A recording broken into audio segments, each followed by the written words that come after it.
Jonah will be secured at least by Peter. The what? From afar, gets high. Ends up losing his life, and Steve Triple G just basically falls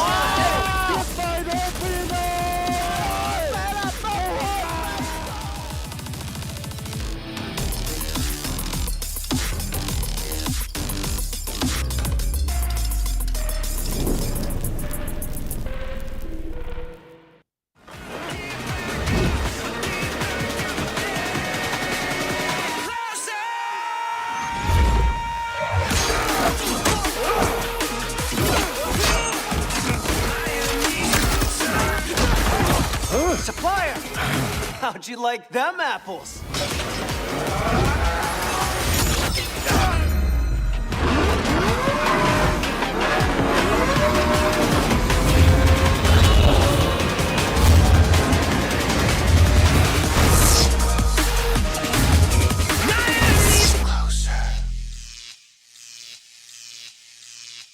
Welcome, survivors. Welcome to the Southeast Asia 2024 Free Fire World Series. My name's AJ. I'm the Mustachio down here with Danley this time around, and we are your casters for the day. Danny, how you doing?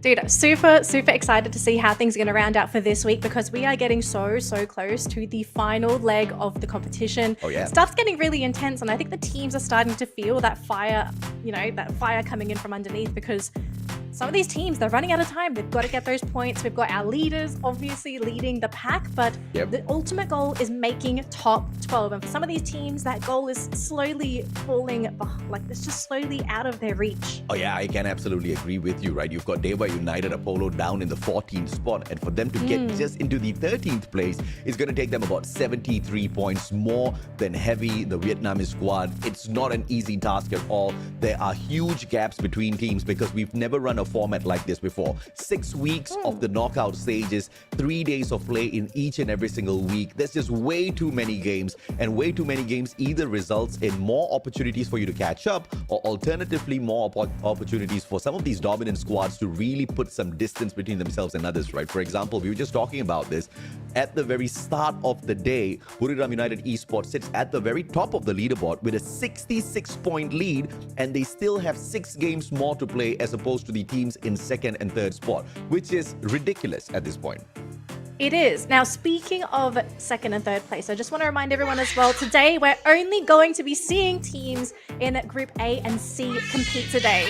You're going to give me a second, AJ. My son's excited too. He's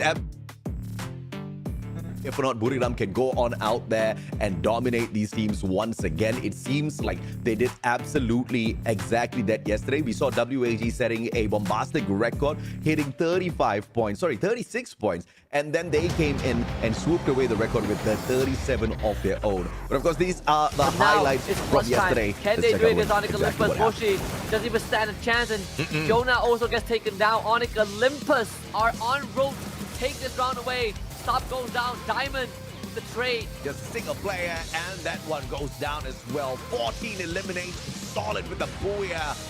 For the Thai Giants, Raja, I think he head sniped. Dom Moshi on top of the roof. This guy is taking out everyone from Toda. BRU!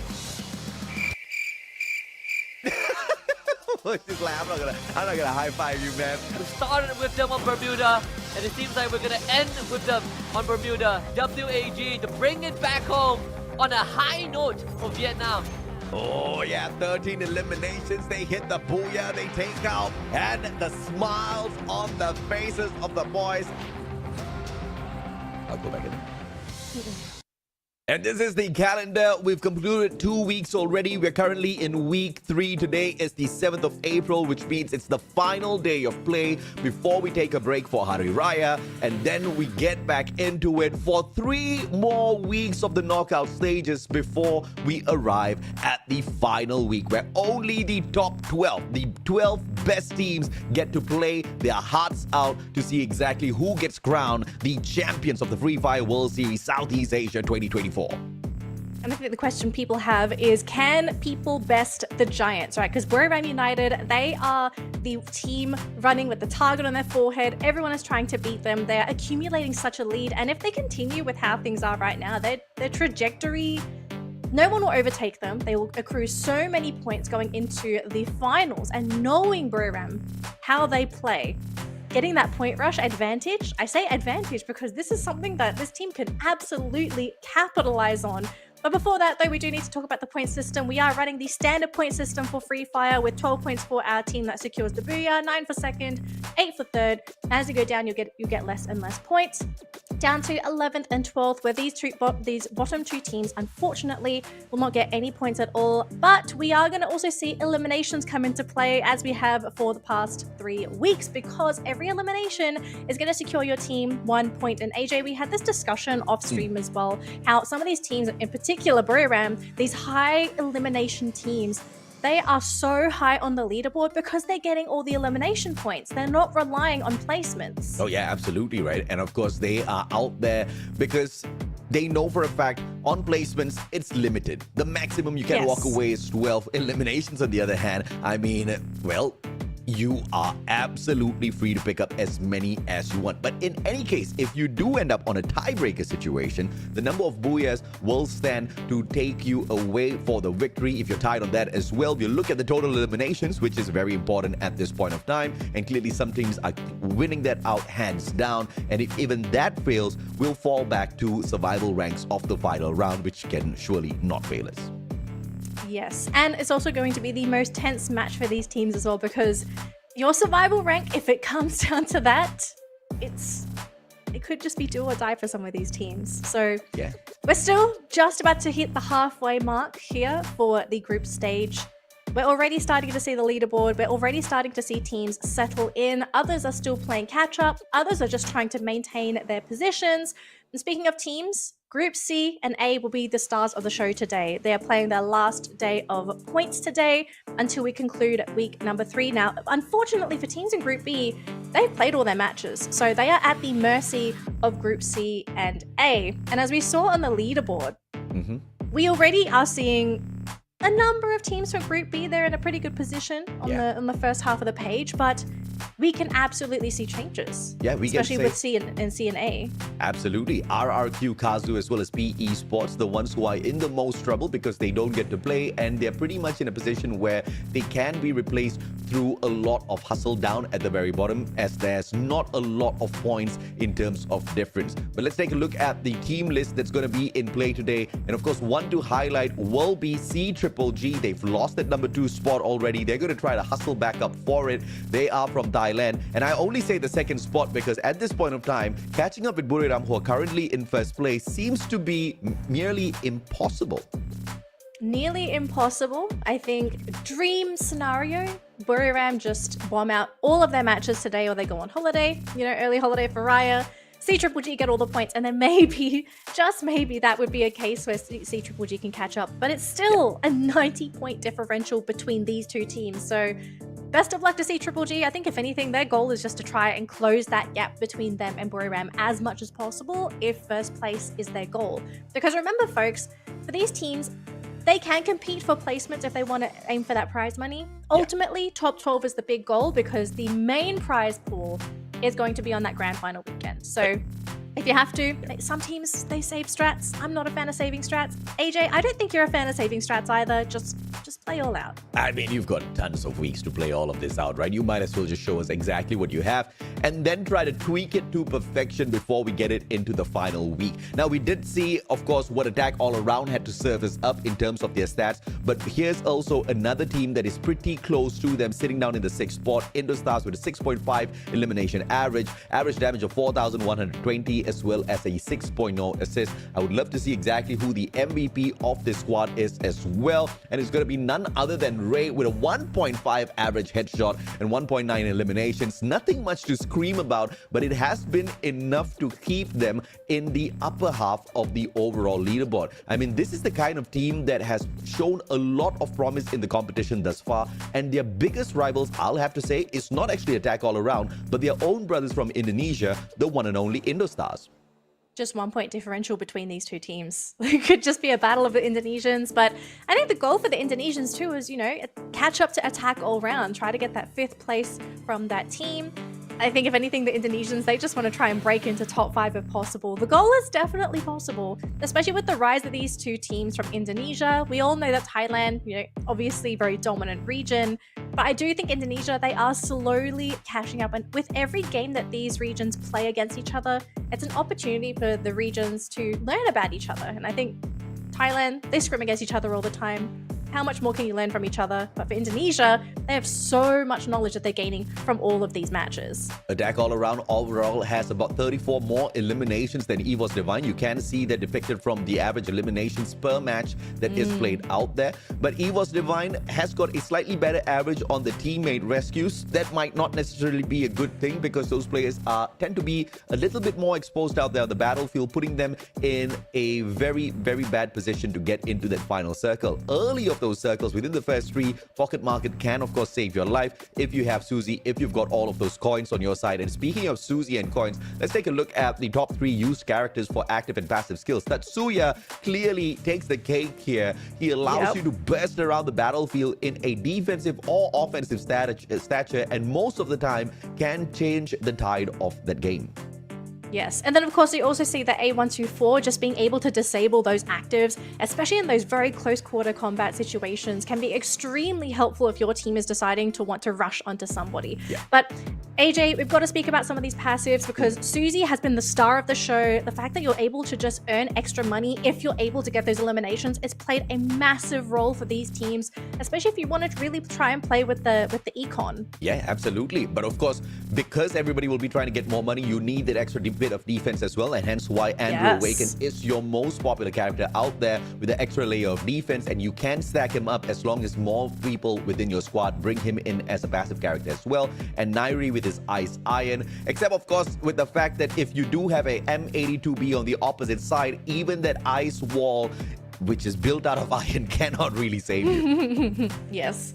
And of course, we do have our top 3 pets as well. Arvon being a massive pet here for these teams. Just the binoculars, extremely helpful for the teams in general, just to get that information, figure out roughly how many players are in the vicinity. Beaston being able to help with those throwable items, really, really helpful if you want to try and go for those very long lobs. And then of course, Dreki, just being able to spot anyone healing behind those glue walls. I feel like Dreki is such an important pet to have when you're going into that late game and there's just glue walls everywhere. Sometimes you don't have a very good line of sight. Dreki being able to spot out people healing, super, super helpful in those clutch moments. Absolutely. And of course, it gets a little bit crowded out there and everybody's trying to patch themselves up because of how heated the battle is within that final circle. Dreki's going to be able to expose each and every single one of them, which makes the takedown a tad bit more easier. But of course, you just saw the lineup of maps that we have, and on Bermuda, these are the top 3 teams that we're going to be keeping our eyes on. Reverse Red, unfortunately, they will not be playing today. Expand and WAG in Group C, they still have an opportunity here. We have to add in another team within the Group A and C combination, and that is Attack All Around. These are the top 3 teams that are, pretty much dependable to pick up all of those points. The surprising thing here is, though, Expand being the most dominant within this particular grouping does not have a single booyah to their name. Yeah, it's kind of shocking, actually. I mean, AJ, what do you feel about Expand? Like, what do you think is kind of holding this team back at this point of time? Because the team is, they're skilled, they have some very great players on their lineup, but just what's stopping Expand from being able to pick up those booyahs, you think? I don't think anything is stopping Expand in the grand scheme of things. If you want to compare their current performance versus their previous performance versus not their own, as well as all of the other Malaysian teams' performance on an international stage, this is a huge upgrade, right? I mean, even in the current overall leaderboard, let's take a look at those points. Expand is standing at 322 points as opposed to Toda and Homeboys, who are on 205. That's a clear 100-point gap between this particular Malaysian squad as well as their brothers. They have done tremendously well thus far in the competition, but they're still finding their adjustments, right? This is a team that has gone up not by, hooking on other people's backs, but really stood on their own 2 feet and climbed this mountain, and therefore therefore they have to take it step by step. They started off with dominating the Malaysian scene first, not just through one season, but multiple seasons, and making themselves the back-to-back champion of Malaysia. And slowly now, the improvement is coming forth, not on the world stage, but on the Southeast Asian stage. The fact of the matter is that they can still hold their own against teams like CGG, Attack All Around, Indostars, even Buriram sometimes shows that Expand has truly grown. But will they be enough in terms of firepower to deal with the Thai teams later on to sneak away those booyahs? That has always been the problem, especially here in Bermuda. Thailand's not even the biggest threat. It's surprisingly Vietnam. WAG is insane. Even yesterday, against a team like Buriram Esports in the exact same lobby, you saw WAG walking away with booyah.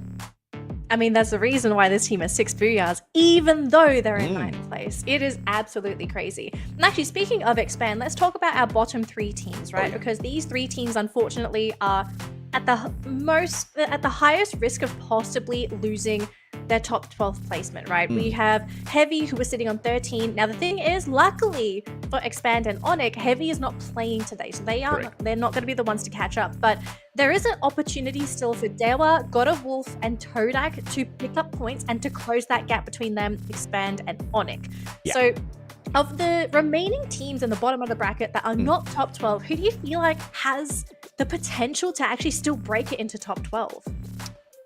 Oh, it's a painful question, not for me, but for the teams who are going to hear this answer. Nobody's a threat at this point of time, because if you really want to take a look at how the situation is looking here from the 13th spot onwards, Heavy just needs 8 points to catch up with Onyx Olympus, but like you said, Heavy's not even playing today.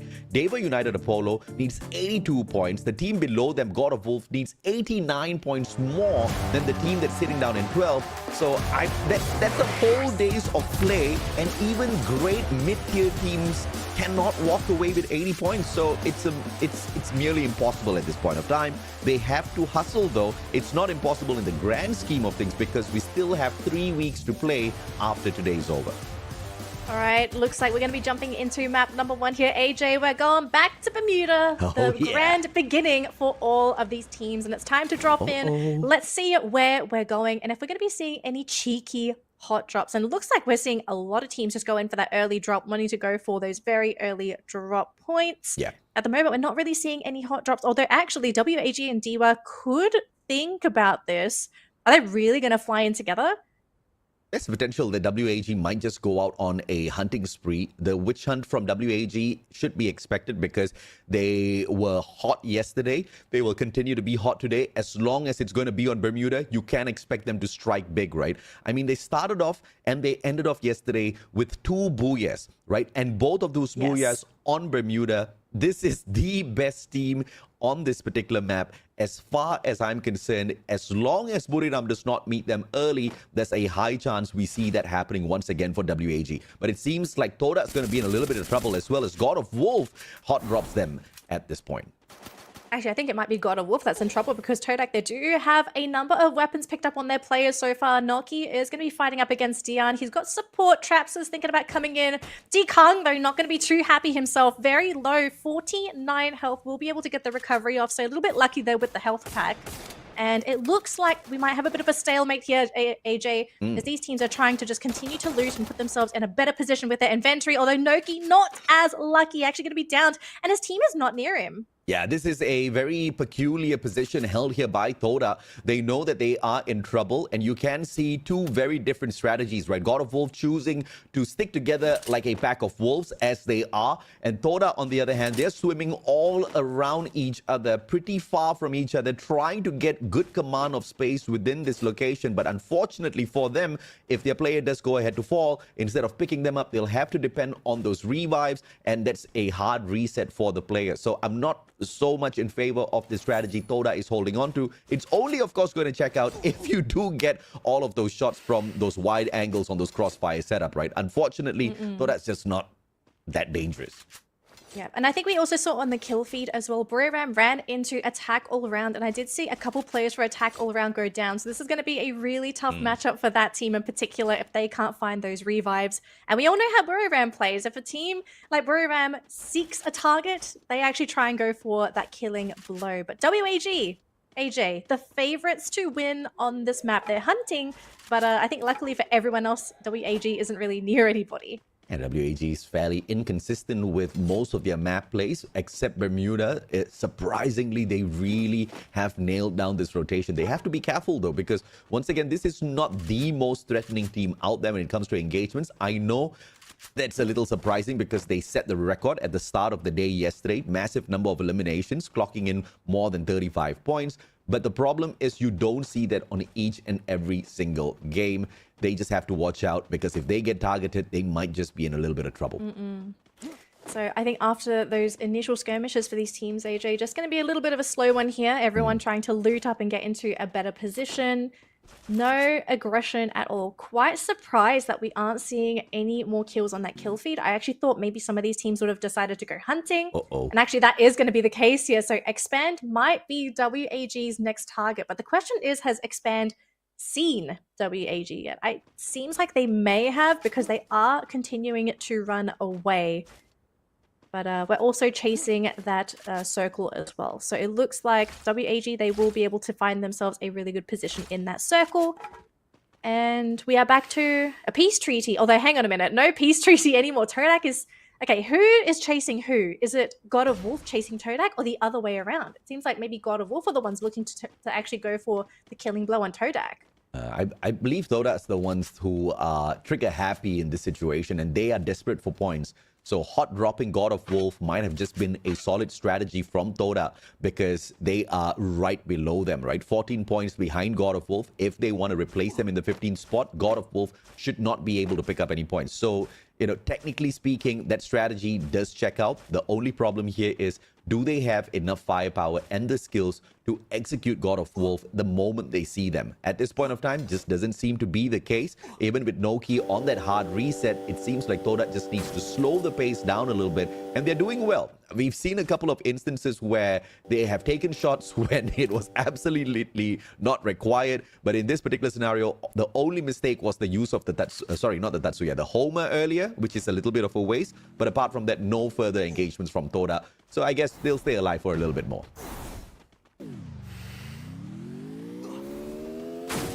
Ui!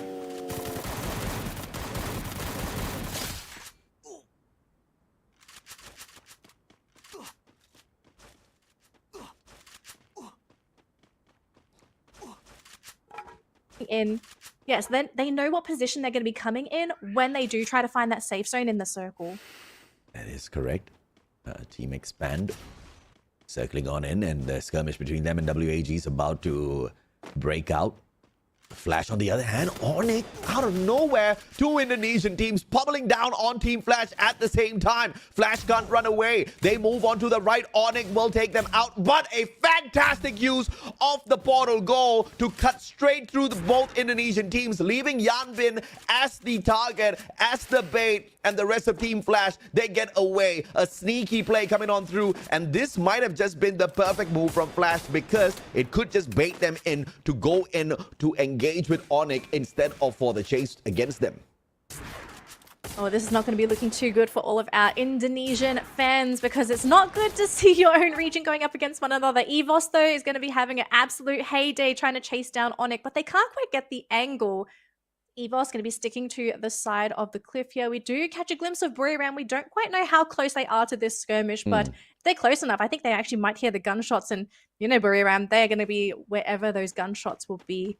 But it seems it's just going to be a slower pace matchup. They couldn't get the angle on Onyx, so EVOS will just slow things down and just continue on with the looting game. Same thing here with Flash as well. It seems like Flash are just not too happy looking to try and engage either. They do have two players that had to be revived. And we all know with revives, you come back into the game with no items. So continue on with the looting game for this team. Attack all round. Now, this is a team we haven't heard of at all this match. Very quiet, but they did run into Buriram in the early sections of this match. So as you can see, Karora was the player that did go down early on. Thankfully, they did recover and they're going to continue with that looting game as well. So attack all round still very much in this matchup. And looks like IDS. We haven't seen much happening from this team either. No eliminations. Haven't seen them jump into any skirmishes. CGGG, same thing as well. There's just no one within their line of path going into that next zone. Yeah, classic Indo stars, they always like to stay silent until the final circle before they do start to pop off, which is more of my style of play, right? The priority should be to get into that final circle, aim for that booyah, at the same time pick up your eliminations. Early skirmishes have proved many a times to be absolutely detrimental for Indo stars, and they're just not making a lot of those mistakes anymore. So I love that for them, always playing around the very edge of the circle, trying to be the last team in and potentially catch a couple of teams within engagement as the third party. It has always checked out well for them. But now Buriram, they have spotted out Team Flash already, and this is a dangerous situation for Team Flash. Firepower-wise, Team Flash has no chance whatsoever against Buriram. Oh my gosh, that was such an aggressive push coming in from Wasana as well. Just jumps in front of Flash, and he was able to just sort of fight. But hang on a minute though, Artemis going to be going down there from Flash. Get high, spotting things out for his team on the bottom as they do continue to push. Funa going to be trying to go for a elimination here as well, trying to break through those blue walls, and eventually they will break through, because if you're blocked in with your own blue walls, you know your death is going to be inevitable. Final hit coming through, and that's going to be another elimination for Buriram. They do have one more player to chase, and it's Shin, but can Shin get away from this? I don't think that is going to be the case, but guess who's nearby as well? We have Onyx on the edge of this skirmish. The question here, and also Indo Stars, both Indonesian teams within the vicinity, do they stick their nose into this business? Are they aware that this could potentially be one of the front runners? Cough, cough, Buriram United. We'll have to see. Buriram just got out of a skirmish. They have lost one player already, but that is not a huge detriment to a team that can play a 1v4 with their eyes absolutely closed, not taking a single peek. But we'll have to change our view over here to attack all around, as well as expand against Dewa United. Dewa United caught in a very tight spot here. Mr. 17, Bison saves the day. He's got the lock-on missile as Axel brings Cobra back into the game. The pickup is there for Mr. 17, but just a sliver of health. This circle is doing him in. Attack all around, on the other hand, against WAG. Wiping the floor with WAG. Two of their players did get wiped out, but the ghost is still there for WAG to bring in those revivals. Even if he does lose his life, there is still an insurance policy here. Oh, what a massive loss, unfortunately, for WAG. But attack all around, fantastic execution of this very, very crowded fight. But they're going to have to deal with another target, CGGG. We'll take a look a little bit later on, as we are going to be switching back to Indo Stars, as Buriram is sticking around. And so far, nobody is in a position to get a good angle for this fight. But things could change very soon, because Onyx is still hanging around. These teams really trying to see if they can try and get the advantage over each other. But here we go, CGGG jumping into this fight, and so far Otana is going to be okay. He's going to actually recoup with his teammate Poongod, going to be hiding in that compound as well. What's the plan here for CGGG? Do they really want to fight into this? It looks like they're thinking twice and actually running away from attack all round, and actually going to be portaling away as well. So ultra safe play from this team, but going to be switching over again, AJ, this time to EVOS. Oh, beautiful shots coming through from Ray. The Bison is really hitting those deadly shots. The spray on it is controlled perfectly out of EVOS Divine. And now the Divine grenades being chucked at God of Wolf as well. God of Wolf has just nowhere to go. Deanne, the final one to just bait all of those shots whilst they send out a survivor to potentially get those revivals for them. But this is circle number 3 already. They're quickly running out of time. Circles closing on in, pocket shop closing, and the chances of easy revivals going down. But Buriram! Oh my gosh! How could we miss that fight? That was absolutely surprising. So this is going to be a massive game for all these teams, because Buriram now out of the running, meaning there's going to be points here for CGGG, all of our front runners, and even WAG if the team is able to get the recovery off. But for now, CGGG sitting on 2 eliminations. They do lose Peter in the process, and CosQ is actually stuck in this compound, trying to break through these blue walls, but just not successfully able to do so. In the meantime, though, Jump God is just healing in that compound. Poongod is there trying to get an angle onto CosQ, but he can't quite get it. He's going to run in. Is this going to be a mistake? It looks like we're only looking at 2 members. 1 member now on attack all round. Poongod all alone goes into the teleport, and he gets caught. And I think that's going to be it. Attack all round. going to be our second team to be eliminated unless he can pick himself up, which could actually happen. Todak, though, going to be sticking their nose into C-Triple-G's business now, actually sniping from a range. Trap's going to be spotting out for his team as well. But with that compound there, it will be quite difficult for Todak to contest until C-Triple-G are forced to move with that blue zone, which is going to be up the hill. And look at this, Todak going to be jumping in! Yep, Cosq down already. This is a big one for Toda. They pull off their ambush. Everybody from the side of C-Triple-G shut down inside this house. Raja can't find his way in. Barricades off glue walls, but he just chuck in one good grenade and one more outside. Otna Raja with the charge buster. Can't find an angle just yet, but the damage has been done. The advantage to the Malaysians, but the Malaysians are not Toda. The advantage is on the side of Expand. Toda just helping them out.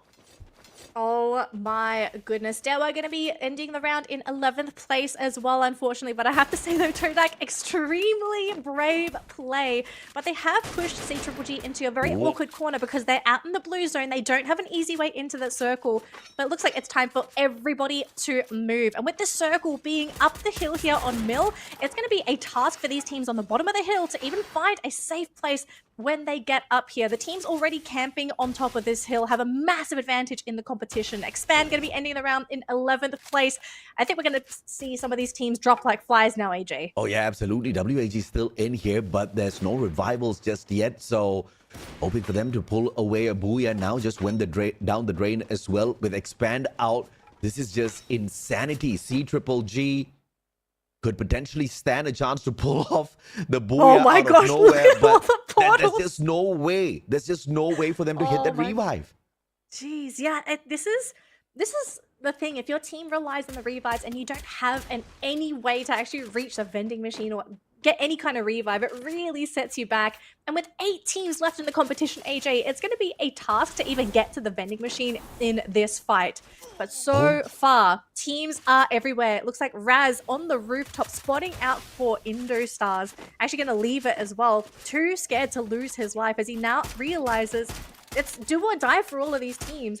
Any headshots, any knockdowns, it's going to cause a flurry of teams to rush in and get those eliminations themselves. But so far, it's a game of chicken. Everyone's scared. Indostars just camping at the vending machine, making sure nobody can buy back the players. Otna with an opportunity here. If he can get there, I believe he's got the cash to buy back his team members. He hasn't been spotted. The Thai teams an opportunity. GOW's out. And Indostars not making any plans to move away from this vending machine at all. No, I mean, I can absolutely understand why you want to be camping that vending machine. If you want to use it, you definitely have access to it. And teams sitting on the rooftop and on top of the hills, they do have an advantage if these teams do stick their head out of their compounds. But oh my goodness, we're starting to see some really drastic measures come in as Todak's going to try and find their way in. Looks like Flash going to be ending the round in 7th place here. So close to one another. So many neighbors. They're going to have to start evicting each other. Otherwise, they're going to run out of space. Todak, though, on the edge, having to play with the glue walls and going out into the blue zone. Can't quite get a good angle into this circle at all. Raja going to be going down there on the side of Todak. Indostars, they're doing their best to just hide in this maze of glue walls. So many glue walls here, AJ. Yeah, Indostars, they have a great big opportunity here. They've got that high ground advantage. But at the edge of the circle, this is a disadvantage as well. When we start moving on in 10 more seconds, Indostars will have to move out of that position. But Toda hanging on with a single player there. Sorry, 2 players. So this is a good advantage for them. If they can try to snipe out Indostars from up the hill, they could maybe walk away with a surprise Booyah. Otna is still in the game. He somehow managed to survive hiding in that corner. He has been spotted out, but it looks like WAG, Todak, and C-Triple-G are going to be going for an engagement. Indostars sticking their nose into this fight as well. Looks like they have found Cyrus here on the side of WAG. Wow. Kochia looking for this kill. Can't quite find that angle. Great blue balls thrown out by Cyrus, just buying time, but we are seeing some wipeouts here. Todak in 3rd place, down to our final 2 teams. Indostars going up against WAG, but it looks like it should be a pretty easy one here, AJ. Indostar securing the first booyah of the day. Absolutely beautiful from Indostars, and the meta of holding on to that high ground advantage, the bird's eye view gives them that perfect vision as to how to get themselves from point A to point booyah in that one game, and they have managed to hit the high notes. This is their very first booyah on this map, and it's a proud one for them. Indostars is on the way to catch up with Attack All Around. And with Attack All Around getting down and out at so early in the game, they've managed to slash down the distance between them by at least 20 points now. It's time to make that climb, AJ. It's time to make that climb. For some of these teams, it's all downhill, but I think if you're Indostars, you want to keep going up, up, and up, get those points, end the group stage as high as you can, get that morale boost as well. But I can see our Indonesian fans in the comments going to be super happy with this victory. Yeah. Indostars just really getting better week after week, game after game. It's actually really good to see them just doing so well. I kind of wonder, like, what's going to be their peak? What's going to be their limit? Because so far, it doesn't seem like they have one yet. They just keep breaking their own personal goals. No doubt at all, that's exactly what they're aiming for, to be the very best version of themselves, and Indostars have done decently well. Fourth booyah of the knockout stages, and pretty massive in terms of the eliminations when you take into account all of those mid groupings along the overall leaderboard. But I have to say, the saddest team out there has to be Attack All Around, not just because they got knocked out early in this Bermuda, but also because they're the only Thai team that is potentially at risk of losing their spot on the overall leaderboard today because of how close the Indonesians are to them. Every single other Thai squad is clear off the top of the leaderboard by at least 100 points. Exactly. I mean, it also depends on the goal for Attack All Round too, right? Like, do they really want to climb that leaderboard, or do they just want to maintain their position? They're pretty safe for top 12 at this point. I mean, a lot of the teams in top 12 now are actually guaranteed top 12 for at least this week, unless they drop the ball. It does occasionally happen, but I think everyone should be staying in their relative positions. But I think the question I have as well, and you're probably wondering as well, is what points are we looking at? How many points were gained for our teams that were towards the bottom of the bracket? Are we going to be seeing any significant changes down there? Are we going to be seeing any placement changes? And could it spark a really sky-high push from some of these teams? Because we're reaching the halfway point, and if you are not happy with your performance now, you kind of have to question, like, okay, how are we going to improve ourselves for the second half if we haven't found ourselves already? Yeah, I have to agree, right? And we also have to assess a little bit of how Indostars pulled off that booyah. I mean, not only did they take that high ground advantage, going into a very risky 2-2 split, playing the buddy system, backing up each other, but from the opposite sides of that particular final circle, just gave them full view of all of the action breaking down. There was nobody stabbing them from the back, because in that sort of a circle, the last thing you want to do is be caught by the blue. The damage is just insufferable out there. You are going to get taken out. Indostars used that to their advantage, and they just squeezed everybody into a tight little pool, and it was easy fishing. But of course, we have to hear from the players themselves as to what they have to say about the booyah. So let's bring this over to the Indonesian stage for the interview segment.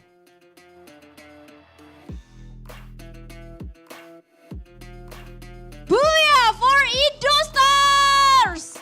Woo! Mana suaranya? I'm so very excited because this is first booyah in the first round. Oh my god! Congratulations Indostars, and now I wanna talk to you, Ras. Are you ready? Ready. Okay. So this is your third booyah, right? So far, and how do you feel about it? Ini booyah ketiga kamu kan, dan tim. Gimana perasaan kamu? Perasaan kami dan tim yang pastinya senang.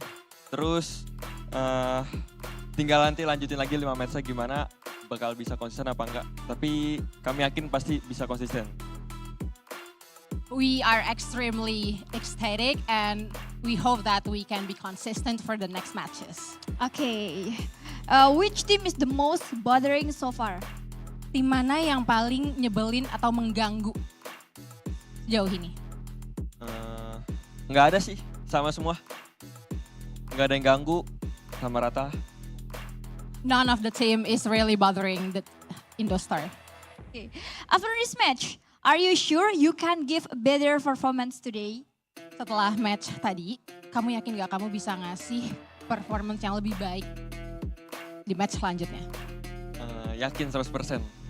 Okay. 100% sure. Okay, thank you so much, Ras, and fighting. Don't forget, we still have a long way to go today. So, we're ready for the next round. Back to you, Shoutcaster.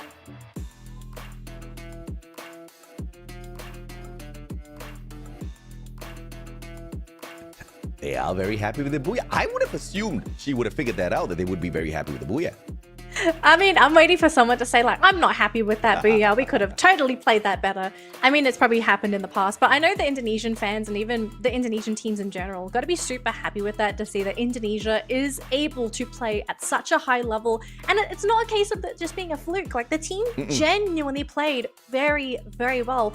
It was, I have to say, that those final two circles, incredibly difficult situations to play for the average person. You're looking at elevation, you have to worry about potential teleports, you have to think about all the compounds, so many walls. How many glue walls do you have? How many glue walls are you going to have to manage against your opponents? Like, those very crazy closed in circles are something that the average player, they would not be able to react to it in the way that our pro players do, right? Like, they are able to execute it to the best of their ability. And to see them struggle, like, could you imagine us being put in that situation? We would have died a long time ago.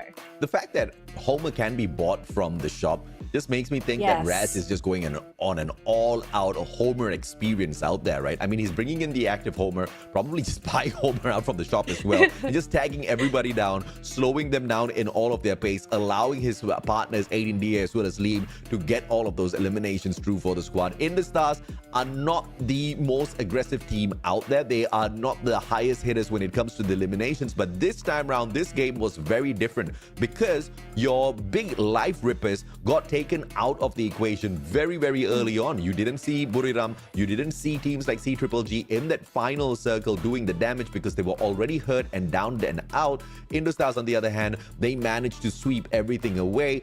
Yes, they were not lucky. They put themselves in a position to, of course, stand the highest chance to walk away with a booyah, but a little bit of luck did play its role in there, as well as to the bigger firepower squads were just not in there to give them that sort of a challenge. But that's exactly what we want to see. The survivability of a team really matters in a battle royale.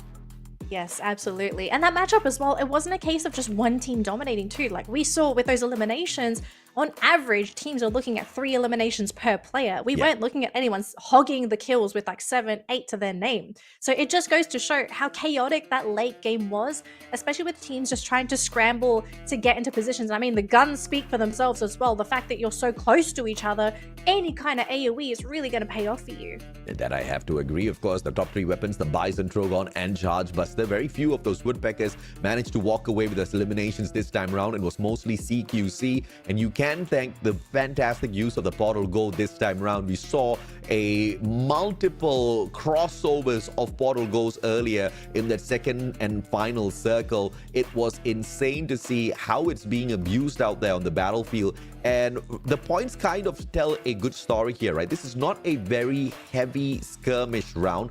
26 points for the Booyah squad. EVOS on that second place only managed to walk away with 13, but overall, Indonesia should be very proud of their achievements for this game. Absolutely. Top 2 for the round. I know Indonesian fans are going to be hoping it continues for the rest of today, but I think the question you kind of have to worry about is I don't think Buriram is going to be staying down in 9th place. I'm very sure this team is going to want to pick things up. This is very unusual for Buriram. We didn't really get to see what happened with them either. They just sort of dropped out of nowhere. So I would have loved to have known like what happened with Buriram to sort of cause them to drop out so fast in this game. I have no idea as well, but you know, this shows the strength of Buriram. Even if they were dead last, they still got 5 points and they were not last in the leaderboard of this particular matchup, and they've breached the 600 point mark already. In the grand scheme of things, they're 71 points clear at the top of the table against two teams that are not even playing here today. So it's a huge win for them. They've got 5 more games to just make the distance a little bit more crazier. But we also want to take a look at down the bottom of this leaderboard, 15th and 16th spot between God of Wolf as well as Toda. Toda did hot drop them, hoping to get the best out of it. They did manage to survive much longer than God of Wolf. God of Wolf only took away 4 points, still managed to stay on top of them. There was a 13-point gap, and now that have just reduced to mere 7. God of Wolf needs to step it up, and more importantly, they have to consider changing their drop spot because they may just get hunted down by a couple of fishes today.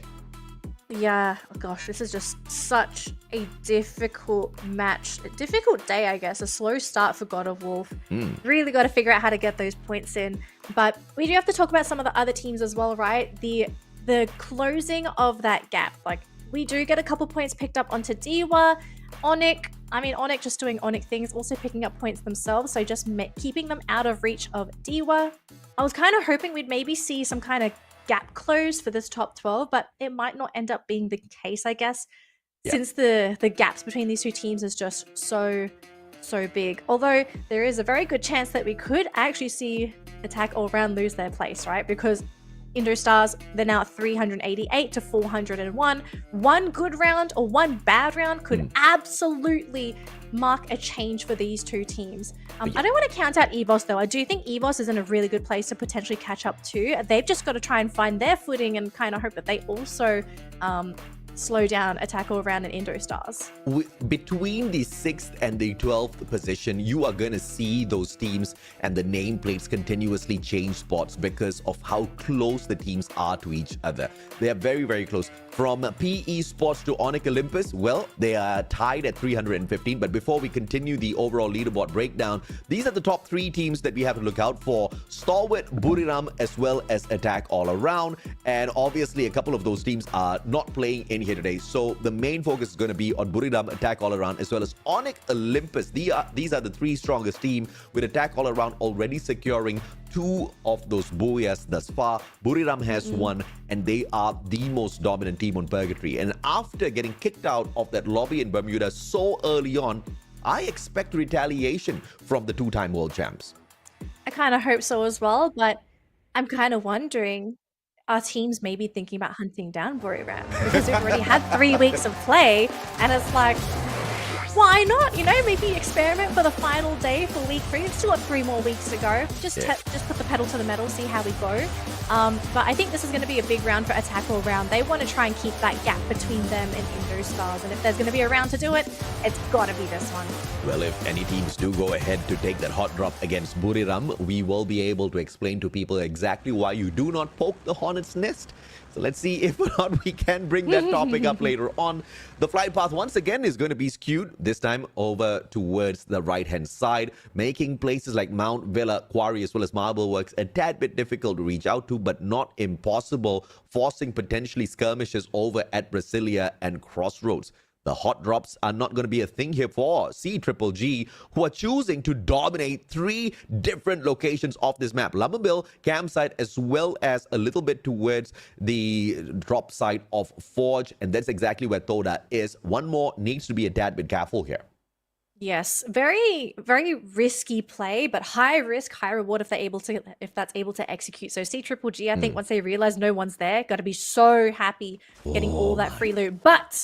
But we do have a pretty big battle here, AJ. 3 teams within the vicinity of one another, although it's mostly 2 teams and 1 player from Onyx scouting things out. Although I think that poor Onyx player is going to be sad in just a second if they get spotted by Flash. Bulky, though, just going to be throwing a couple pot shots. Going to reveal the position of his team now. So Flash are going to be aware of this. Indostars, they're going to be running into a bit of a skirmish in the house there, trying to catch out EVOS, but unfortunately not able to get the immediate down. But am I God? Might not be a god very, very soon. Yeah, absolutely. Indostars fighting the first blood, and it is against their brothers from EVOS Divine.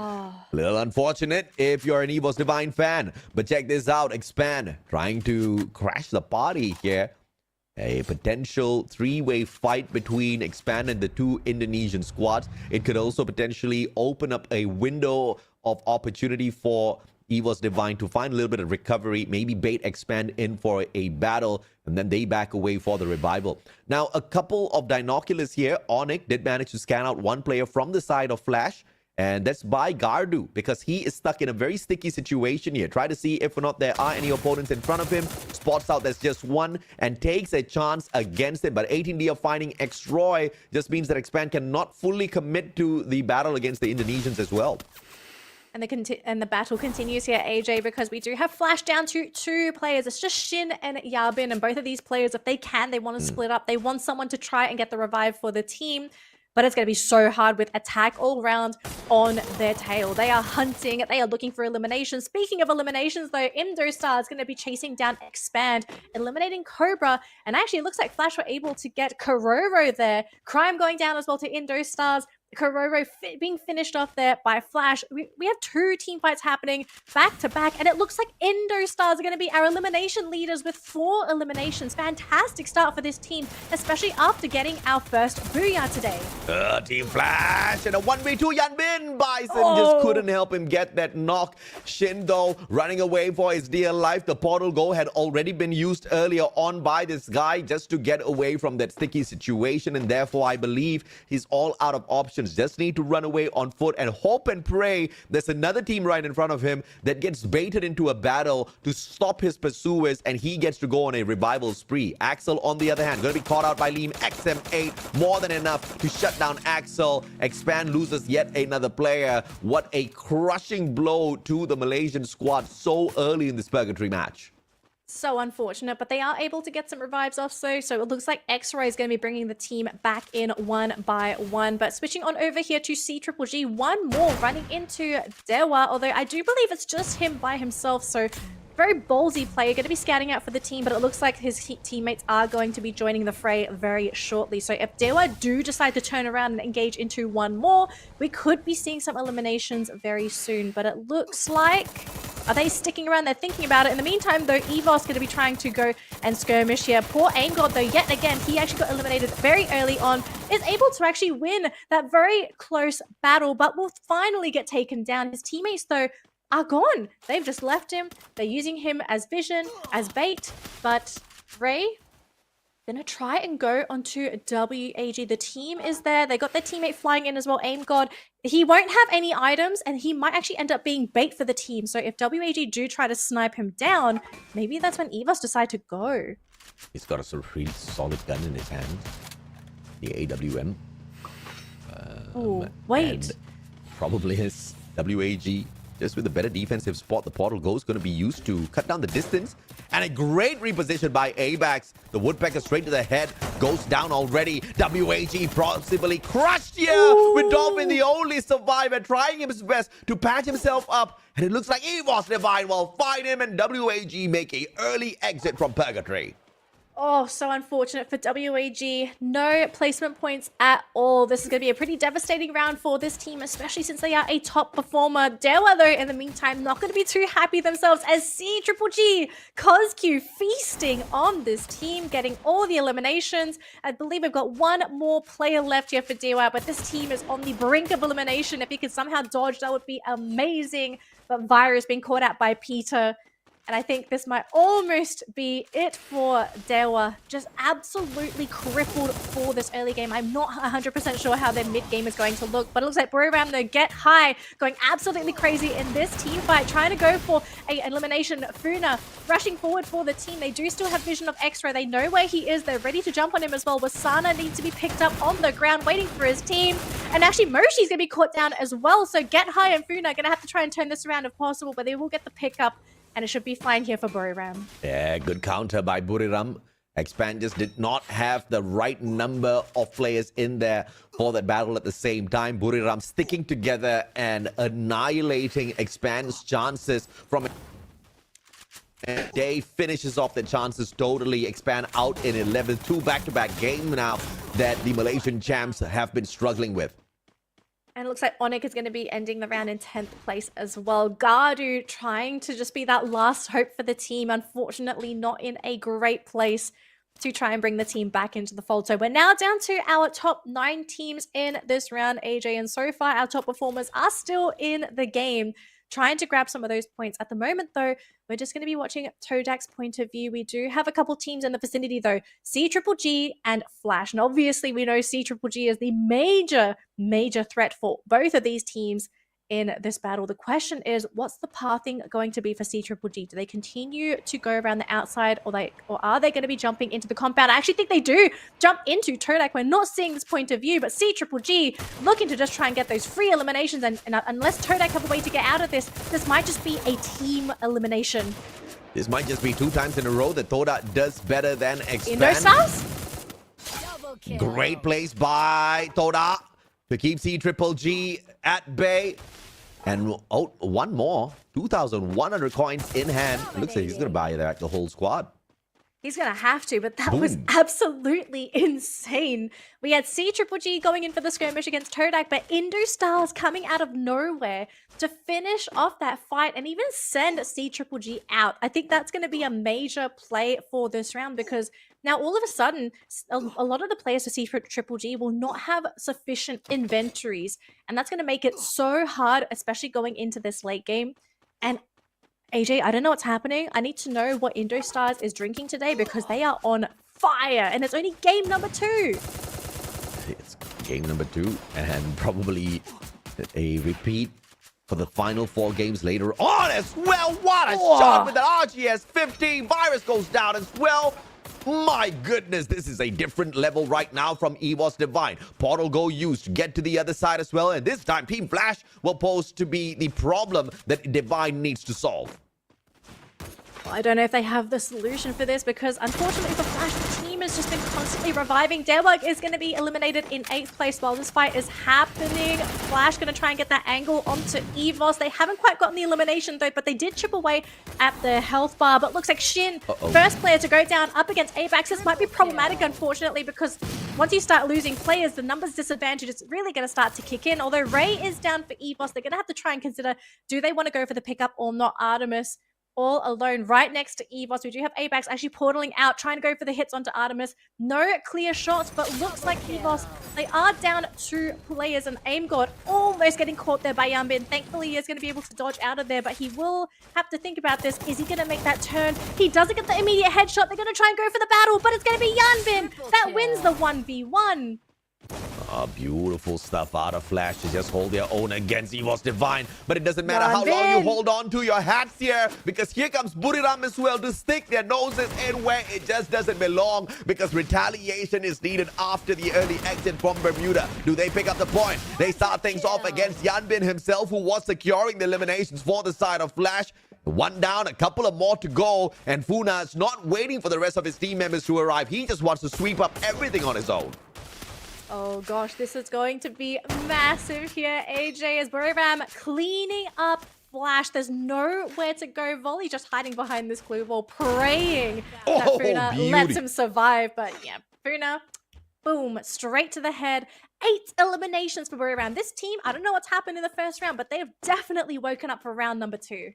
Nah, probably just needed to go to the toilet or something, and they were like, "Can we just get kicked out early, bro? I just need to use the loot. I can't hold it on anymore." And they're right back in it. Hey, you can't hold it in, okay? It's problematic, okay? I mean, doctors warn you against that.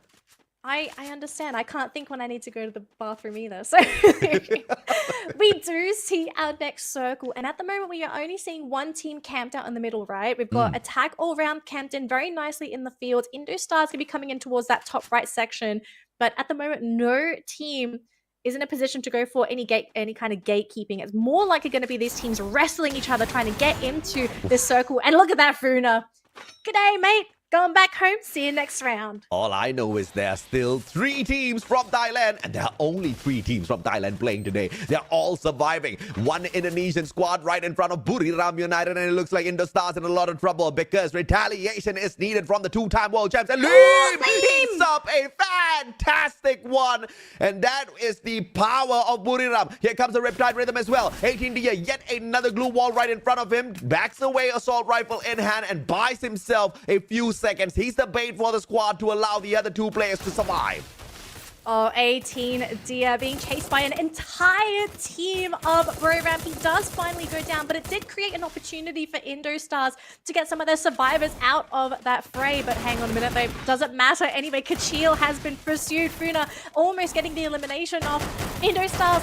Even though they had a fantastic start, this late game situation for this team is going to be absolutely impossible. They still have one player actually sitting towards the northern side of the circle, but heaven forbid this man finds a way in because he has a long path ahead of him. Speaking of paths, C-Triple-G remaining with 2 players getting a kill there onto attack all round. Otana going to try and find a way out, find an angle for himself, but with 3 players up here for attack all round, it's going to be a really tough one here for C-Triple-G. It's actually down to their final player as Peter gets eliminated. Otna, if this man is somehow going to be able to 3 versus 4, it would be a play for the day. Oh, my goodness. I thought this was going to be an all-out Thai showdown in that final circle, but God of Wolf is holding on strong as well. C-Triple-G with the final survivor managing to walk away for the time being. Been caught. No vending machine in or around him. Ah, goodness me. Wasana is there for the damage. Bye-bye, sir. One more shot needed. RGS 50 cannot reach that shot. And Wasana's going to solve that problem by just getting a tad bit closer. But tagged up by attack all around NGOW at the same time. Wasana now firing right back. And that gives Otna a couple of more seconds to breathe. Otna is praying attack all round actually helps him out and eliminates Broram. That would be the ideal situation for this player, but unfortunately ends up being the first one to go down as he was all by himself. But it looks like Get High was actually clipped in this fray. Does get picked up by the team, and they're going to have to try and heal him back up before they go into this final circle here, AJ, because this is a bit of an awkward one if it does go towards that bottom hill, because that run for Broram is not ideal. You don't have any cover running down. You will effectively be sitting ducks as you run down that hill. So they're praying that this is going to be more of a northern circle, but for the rest of the teams on the bottom of the hill, they want it to be on flat ground. I thought the Indostars player was going for the vending machine revive, but it looks like he's just dead broke. Just choosing to tank the circle, which is pretty impossible at this point of time. We're in circle number 5. This has got to hurt. But he's still hanging on for his dear life right behind Buriram. He can't even make an aggressive approach. He has to continuously patch himself up. How many more medkits he has in his hands, we don't know. But we'll have to wait and see. God of Wolf, on the other hand, one of the surviving teams, Raz, a sliver of health. And it looks like he still has a medkit on him to patch himself right back up. And super quiet. And this is the strategy of Indostars. All the time we see this happening. They just stay quiet at the very edge of the circle and get as many placement points as possible for themselves, which is brilliant if you ask me. Yes. All right, we do have a portal thrown up there by Buriram. They are ready to go to that portal when it's time. They're going to actually try and hide behind the hay bale. Raz, I mean, this is the best thing this man can hope for, but he's going to have to tank that blue zone. Buriram, though, what's the play? When are they going to go down? Because they're just going to be at the mercy of God of Wolf and Indostars unless they move. It looks like Moshi has already moved behind that hay bale. So slowly bringing players in one by one. Buriram right in the middle, literally playing piggy in the middle between Attack All Round and God of Wolf. And look at God of Wolf. They're slowly creeping in, but Attack All Round actually just hiding behind the boulder. Very worried about cover, slowly creeping in. God of Wolf actually in the most advantageous position because they have so many walls to work with. Slowly coming in. Buriram fighting up against Attack All Round. God of Wolf shooting up from the outside.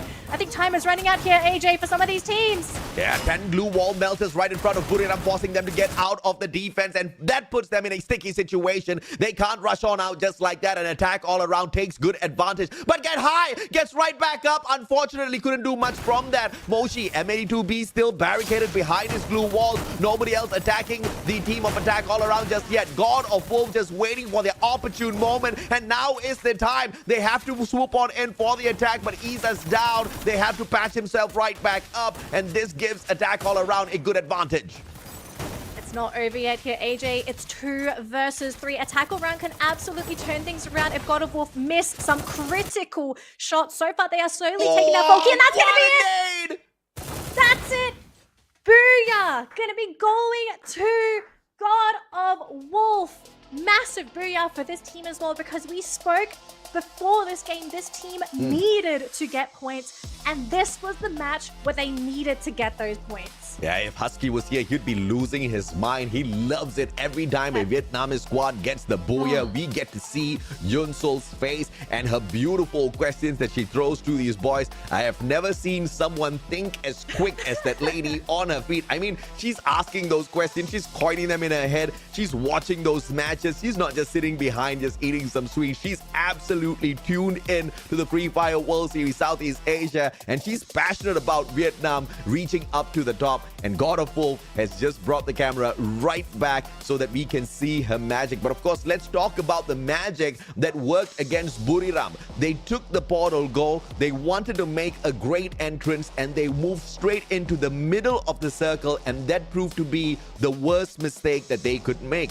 As opposed to just, of course, putting out that portal goal and moving towards God of Wolf's position because they had a good defensive spot. The problem here is you don't know who you're going up against. That could have been attack all around. That could have been C-Troop. You just absolutely are blind in these matches. They made a choice and that was a terrible choice because that was about 10 to 15 blue wall melters being chucked at them by not one, but two teams at the very same time. Yeah. They tried to retaliate with those grenades, just could not work, and that forced Buriram to scramble at the very final second, and that just totally ruined their chances for the booyah. But God of Wolf, though, they had the smarter option picked out for themselves. They saw these two teams do battle. They helped out attack all around by chucking in all of those blue wall melters, but they did not get involved in the gunfights because, I mean, it wasn't their fight in the first place. They waited for attack all around to do that damage, get hurt themselves as well, and then swooped on in for the finisher.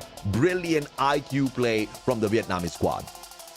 Absolutely. I mean, they played the game correctly.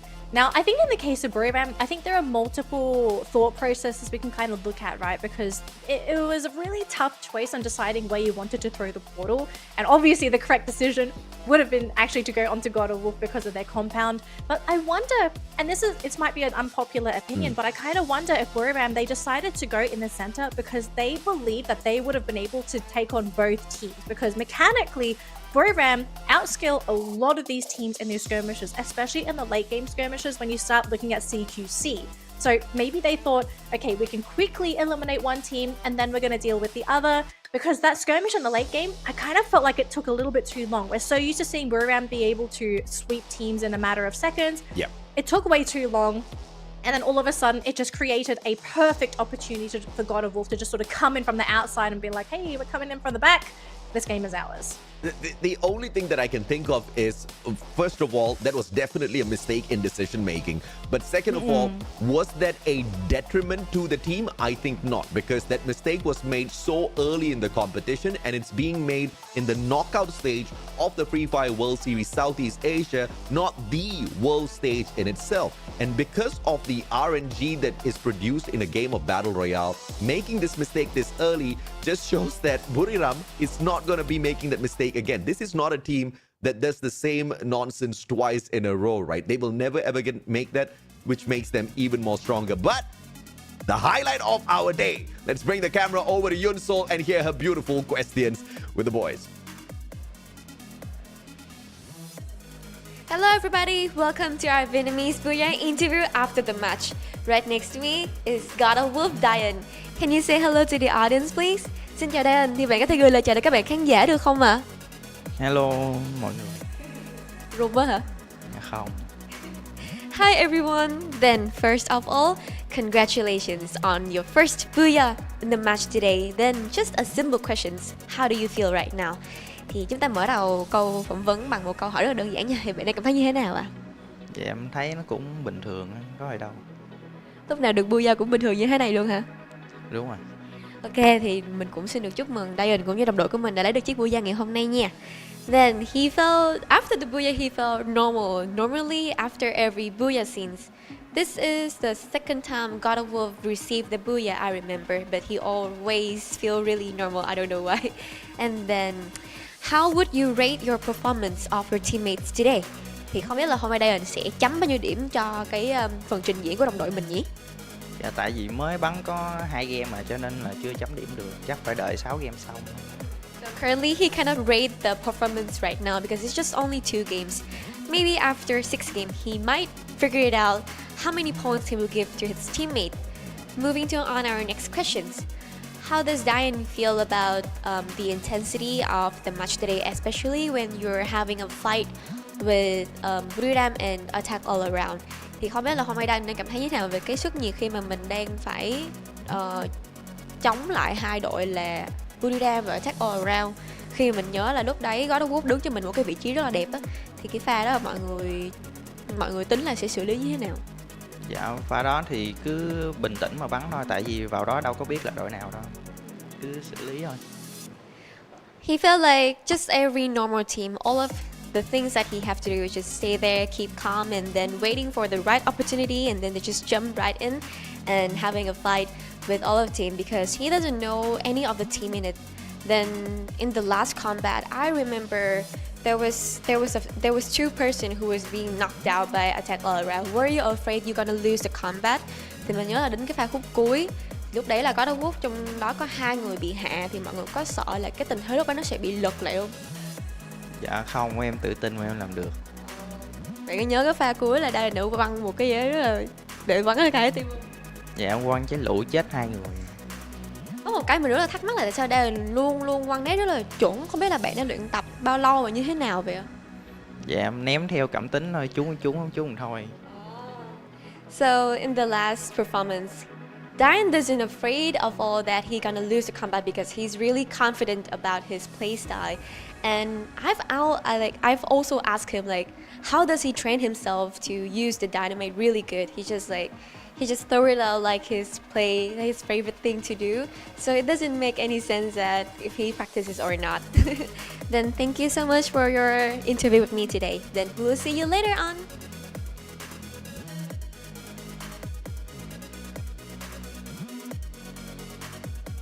Man's ready for the next game. What do you mean? Those questions? This lady is so amazing. Oh my gosh. I was more concerned about the players because at the end of the day, we're watching the players, okay? Not the interview lady, we're looking at the players. It's all about the questions because the players clearly are the shyest creatures in the world, okay? There's a good reason why they just play video games behind the screen. I mean, when you ask them to say hi to the camera, they're like, hi, and that's it. How do you feel? Good. I guess it's a tad bit more difficult when they're trying to avoid eye contact with the host. But of course, let's bring the focus to Diane and his beautiful performance. 5 eliminations, 1,482 on the damage. No headshots, but who's complaining? 9 knockdowns allowed all of the other players to, of course, take a good advantage of their opponents out there on the battlefield as well. With Beaston in his hands, chucking those grenades. Alvara awakened. You saw those clusters being dropped. And in one of that situation, especially that final engagement against attack all around, it was that cluster that did attack all around in. Yes, actually, right? It was that one cluster, 2 players, game-winning move right there. Okay, God of Wolf. I kind of want to ask you this question, actually, AJ. Like, how far do you think God of Wolf is going to go today? Because they've proven that they're able to keep up with some of these teams in that late game. Yeah. Of course, you know, it wasn't them directly engaging the teams. They kind of come in from the backside. But do you actually think God of Wolf are better than what we have seen thus far? Because I do think this team, they don't play as if they don't know what they're doing. Like, there is definitely coordination involved. Yeah. You can see their movements. They really move like a pack of wolves. That's very organized.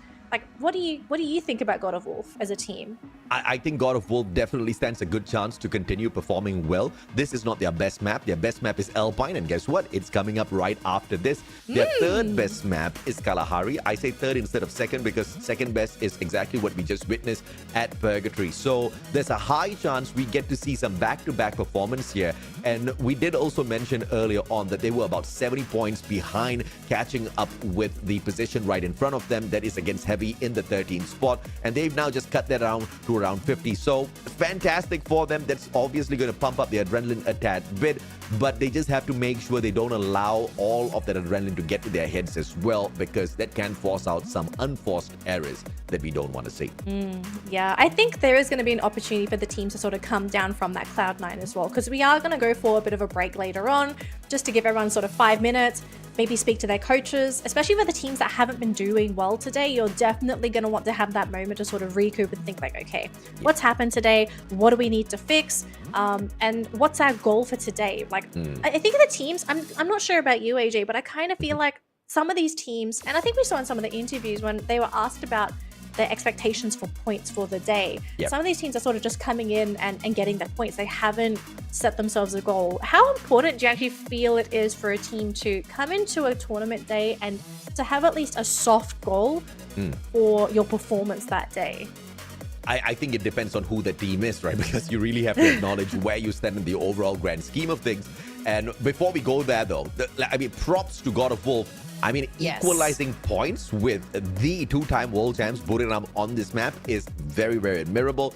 Not a lot of those eliminations, but it is just enough in terms of helping them climb up the overall leaderboard. Attack all around as well as Buriram. They got into that final circle. Buriram making that one slight mistake, but still managing to finish on top because of their aggressive gameplay and the points that they picked up from the very start. Towards the bottom, let's ignore that. We hop on over to the overall stats. We want to look at God of Wolf and their climb towards the top, and they are right behind Heavy once again. 54 points of a difference. Heavy's not playing today, so whether or not God of Wolf will be able to pick up 54 more points in the next 4 games, highly probable, as long as they don't get kicked out within the first few minutes. Yes, because God of Wolf got 22 points for that round, and I kind of feel like the God of Wolf, like 22 is definitely like the upper echelon for points for this team. But if they can somehow pick things up, I really think God of Wolf can close it out and it maybe even almost match Heavy. Yeah. I do think this team has a lot of potential. They've just got to sort of figure out, okay, how do we maintain this consistency now that we've proven that we're able to score those big numbers? Yeah, I mean, because at the end of the day, we have to look at who God of Wolf is as a squad, and their average eliminations is really nothing much to scream about as well. They average around 5-6 eliminations per game. But let's see if or not they can bump that up later on. We're going to take a 5-minute break. We'll be right back with you.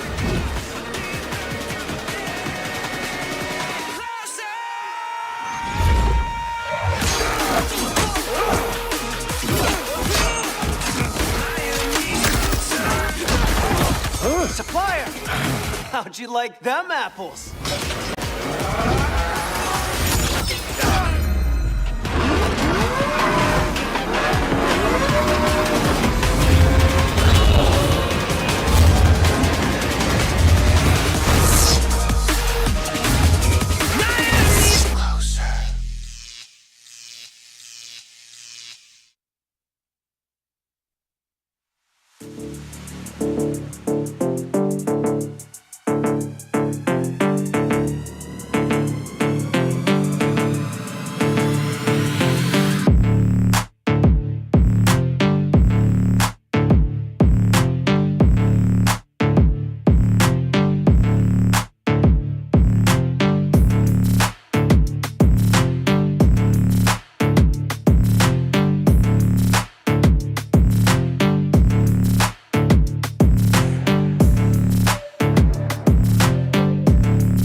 How'd you like them apples?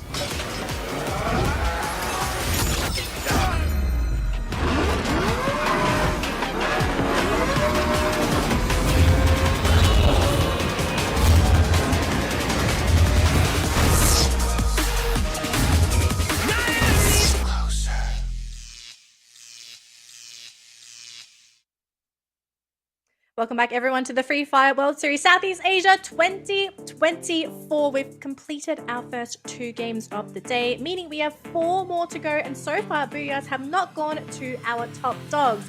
First Booyah picked up by Indostars, and second Booyah was picked up by God of Wolf. The question I have is, are we going to continue to see the underdogs pick up the Booyahs, or will Buriram and Attack All Round come in, see Triple G come in, and reclaim their Booyahs? Because they kind of still want those points. You know, even though they're high up on that leaderboard, you still want those points. If you can somehow move up 1 more position, that's still more prize money for you for the league stage.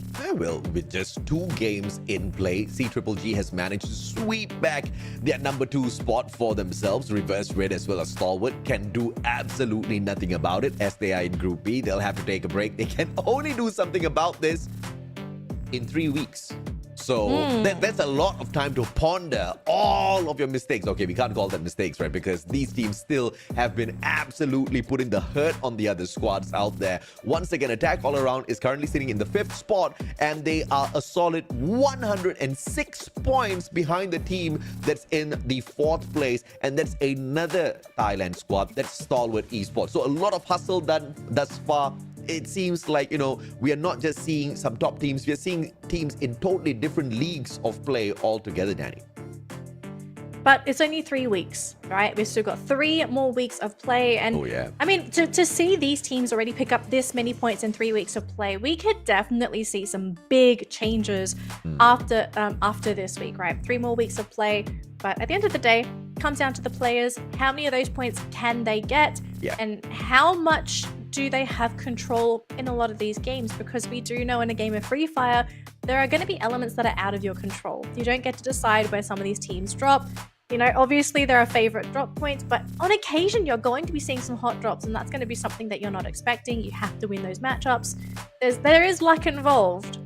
So for these teams, if anything, got to aim for that consistency, aim for a good score, and ultimately aim for top 12. Because again, I keep stressing this, and it's the most important point of the knockout stage, right? Bottom 6 teams get knocked out. If you're not top 12, you don't even make it to the final leg of the competition. So for the teams that are from 13th to 18th, look, I said this from the start, put the pedal to the metal. Don't wait for the last minute to get your point. Get those points early and keep them. And speaking of drop as well, WAG forcing a couple of teams to drop their ranks as they managed to slide into that 8th spot on the overall leaderboard. I mean, they are now 44 points behind EVOS Divine. That's not an impossible catch, but EVOS Divine has been one of those teams that have been performing pretty consistently. Although God of Wolf did manage to just take a booyah for themselves, they're still 71 points from catching up to the 12th position on the overall leaderboard, expecting 71 points out of a team like God of Wolf, which averages about 50 points at their best on a good day. It seems to be a lot to ask for, but once again, this is the final day of play before we take a 2-week break. Perhaps they want to just give their all. I mean, if you're going to get tired by the end of the day, who really cares, right? As long as you can smile when you go to bed tonight. Yeah, you got to be happy with your performance. If you end a play day and you're not happy with how you played, that's got some, you've got to look into what you did and why you're not happy. Now, Alpine, next map for the day. You know, a lot of teams, some teams like this map, some teams don't. Definitely a preferential kind of thing. But going into Alpine, I want to know, who are your favorites going into this matchup? Who are my favorites, or who are the teams that are performing like insane monkeys out there? Well, we see it on the screen right now. Our top performing teams for Alpine. Go ahead, AJ. Yep, Buriram, Stalwart, as well as C-Triple-G. Stalwart's not going to be playing, so Attack All Around takes the spot. Once again, all 3 Thai teams that are in play today are going to be very dangerous out there on the battlefield. We did see them make it towards the final circle in the previous game at Purgatory as well. You can expect the same at Alpine, but I am expecting the unexpected. I'm expecting the underdog run to continue for some of these squads. I am expecting, the worst of scenarios to hit the top flight teams so that those who are struggling to get into the top 12 can have a better shot at survival here. You're talking about teams like God of Wolf. You're talking about Dewa United Apollo. I don't know if I want to add Toda into that list as well, but we should be throwing them into the list, albeit Toda needs 97 points just to get into top 12. 4 games, 97 points. The math does not math, especially looking at how Toda has been performing recently. Albeit, there has been a slight improvement from, less than 5 points. They are making it to the 10s and the 12s, which is pretty decent. So it's going to be down to the teams. How are they going to play on this map? It's going to be a very exciting one, folks. But Alpine, game number 3. The teams did have a 5-minute break as well alongside you and me. So let's see what kind of changes we're going to be expecting going into this matchup. Are teams going to divert away from their regular drop points? Are we going to be seeing some hot drops? Because I kind of feel like today we haven't really seen a lot of hot drops. We've seen a lot of safe play from teams in Group A and C, which I thought was quite surprising. I think it was very evident when we were playing on Bermuda, because on Bermuda, you are so used to seeing teams being eliminated from start to finish, but we didn't see many teams being eliminated until way into that mid game, which I thought was really peculiar. Yeah, you can thank the 2-week break for that. They all know that they do not want to suffer the consequences of early skirmishes and early exits here. And then, of course, suffer all of those thoughts for 2 weeks. They have chosen to take a slightly slower approach to that final circle, which is good, which is basically equaling chaos towards the third to fourth circles. But looking at these drops here, Onyx as well as Toda, that's not going to fare too well for the Malaysian squad. Onyx pretty hungry as well. And God of Wolf and Expand? We're looking at 2 potential hot drops here, AJ. So this is going to be a really exciting one. I think God of Wolf motivated after that last round, looking to try and go for more. But Onyx, though, going up against Todak, not going to be too happy at losing Gardu there, because they're now down to 1 player. And Kiba goes down as well. So that's going to be massive for the team. Switching on over to Expand, though, we'll see how this team deals with God of Wolf. Who has actually got the better inventory? That's what I want to know here.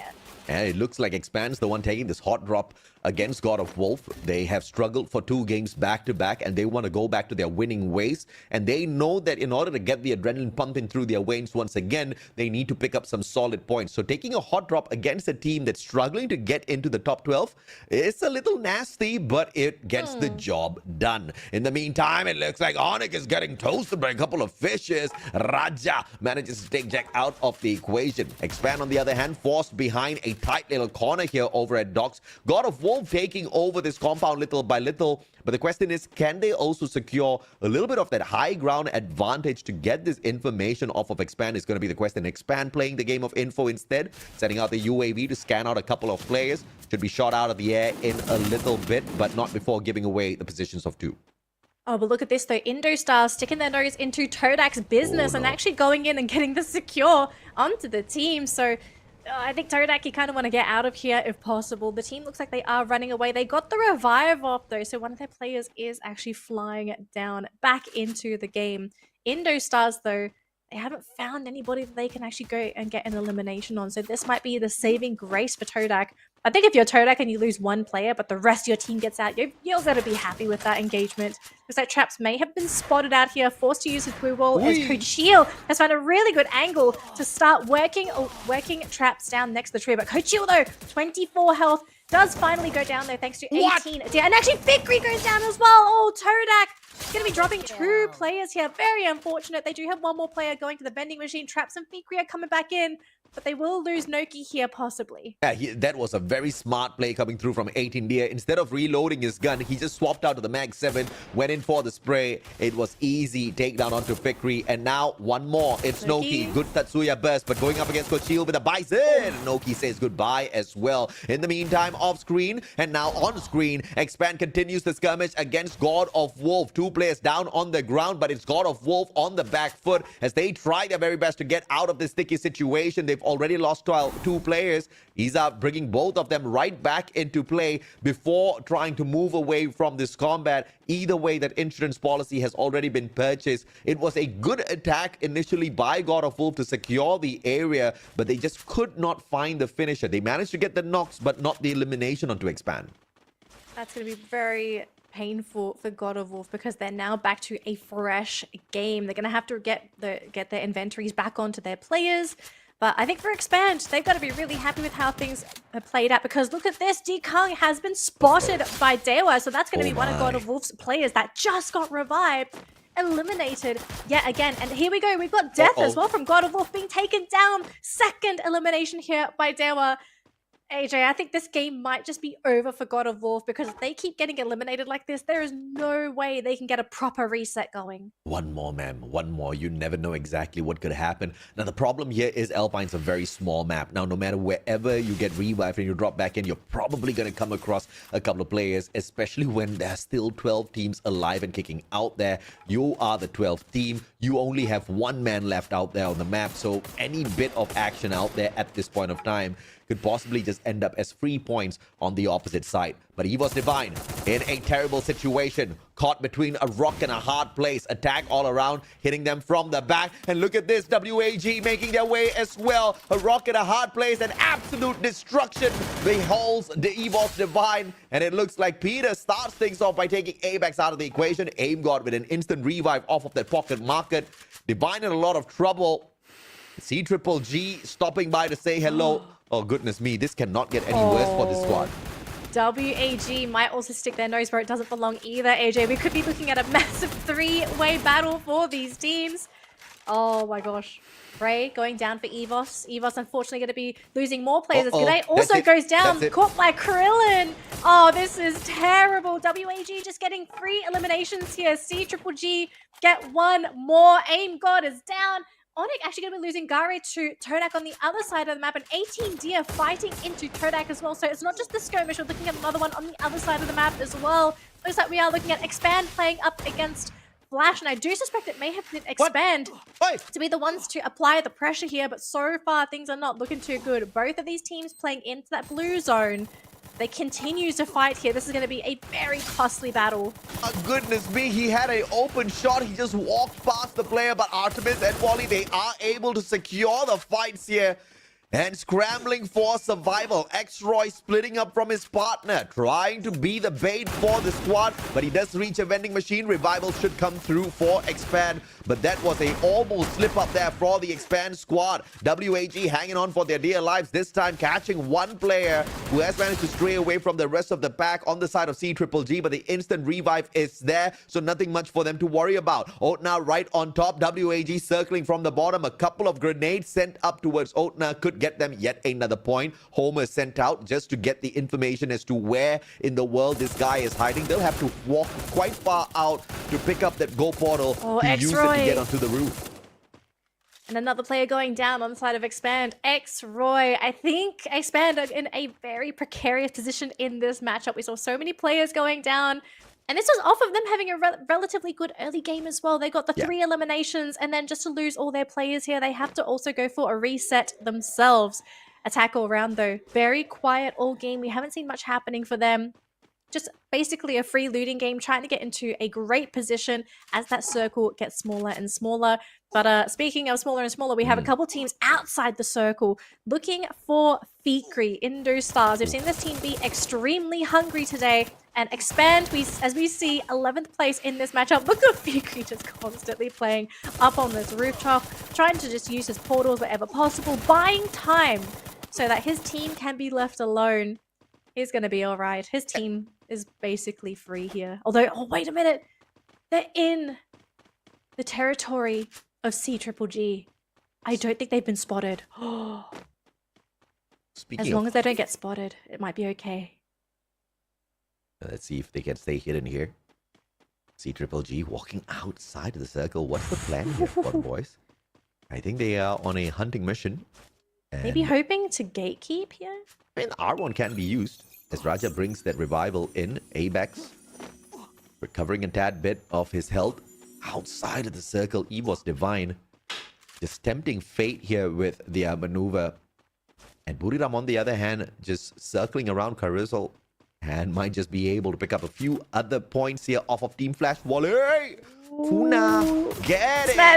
That aim, but barely able to connect those double shots for the knock. Gosh, Volley, so lucky he wasn't actually one tap there. So at least for Flash, because they have a very nice compound, they do have a pretty good way of sort of holding off Buriram unless they do try to go for the commitment. Get high, though, is going to be high up on the roof, but he gets taken down by Yinbin. Oh my goodness, get high. Luckily, Wasana will be able to pick him back up, and Yambin has been punished by Funa. So Flash going to be losing one of their players from the get-go, and now they are going to be invaded by Buriram because they are now free to come in on that rooftop. And I think this might just be it here, AJ. Flash, they thought they had the defensive advantage, but just the fact that portals exist, it makes it so difficult for some of these teams to feel comfortable within those compounds. Todak, in the meantime, though, not happy themselves, losing Fikri. Raja, incredibly low himself, actually still in the middle of the fray. Trap's going to have to try and go for that reset for his team, trying to find a vending machine. But, oh, again, just a difficult game for Todak.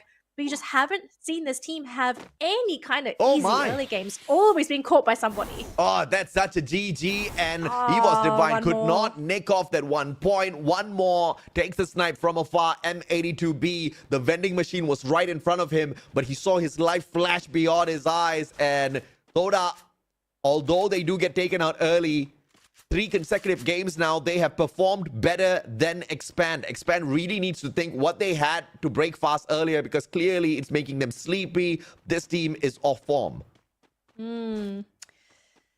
Lots to think about for these teams. Speaking of thinking, we might have to see EVOS reconsider what happens here, because they're just run into into vision range here for CGG. So both teams are aware of each other's presence, both hiding behind boulders as well. And because they threw a couple of those gunshots as well, they may have alerted some nearby teams of their position too. Looks like CGG, they're going to be going onto that portal to move towards a better position on the high ground. They do see G'day. So both of these teams just going to continue on running. No skirmish. Interesting decision for these squads. Actually going to be prioritizing compounds instead. So now that Koski is in a better spot, looks like they're going to try and prevent EVOS from coming up onto this high ground. They're going to fly over instead. They're very risky play, but no one's being punished. Yeah, CGG though might just be ambushed by Indostars, who see exactly what's happening. Raz with the Woodpecker sends out the Homer first. Homer tags up one player. CGG has to back away. They have to deal with the circle as well. And Indostars, instead of running in for safety, they are running outside of the circle alongside CGG. Could this be a bait, or do they just have CGG in a sticky situation? Cluster finds nobody. Those ice grenades do not detect anyone as well. And Indostars, they exit this particular battle. They do not want to deal with the circle and potential annihilation. CGG will continue to survive.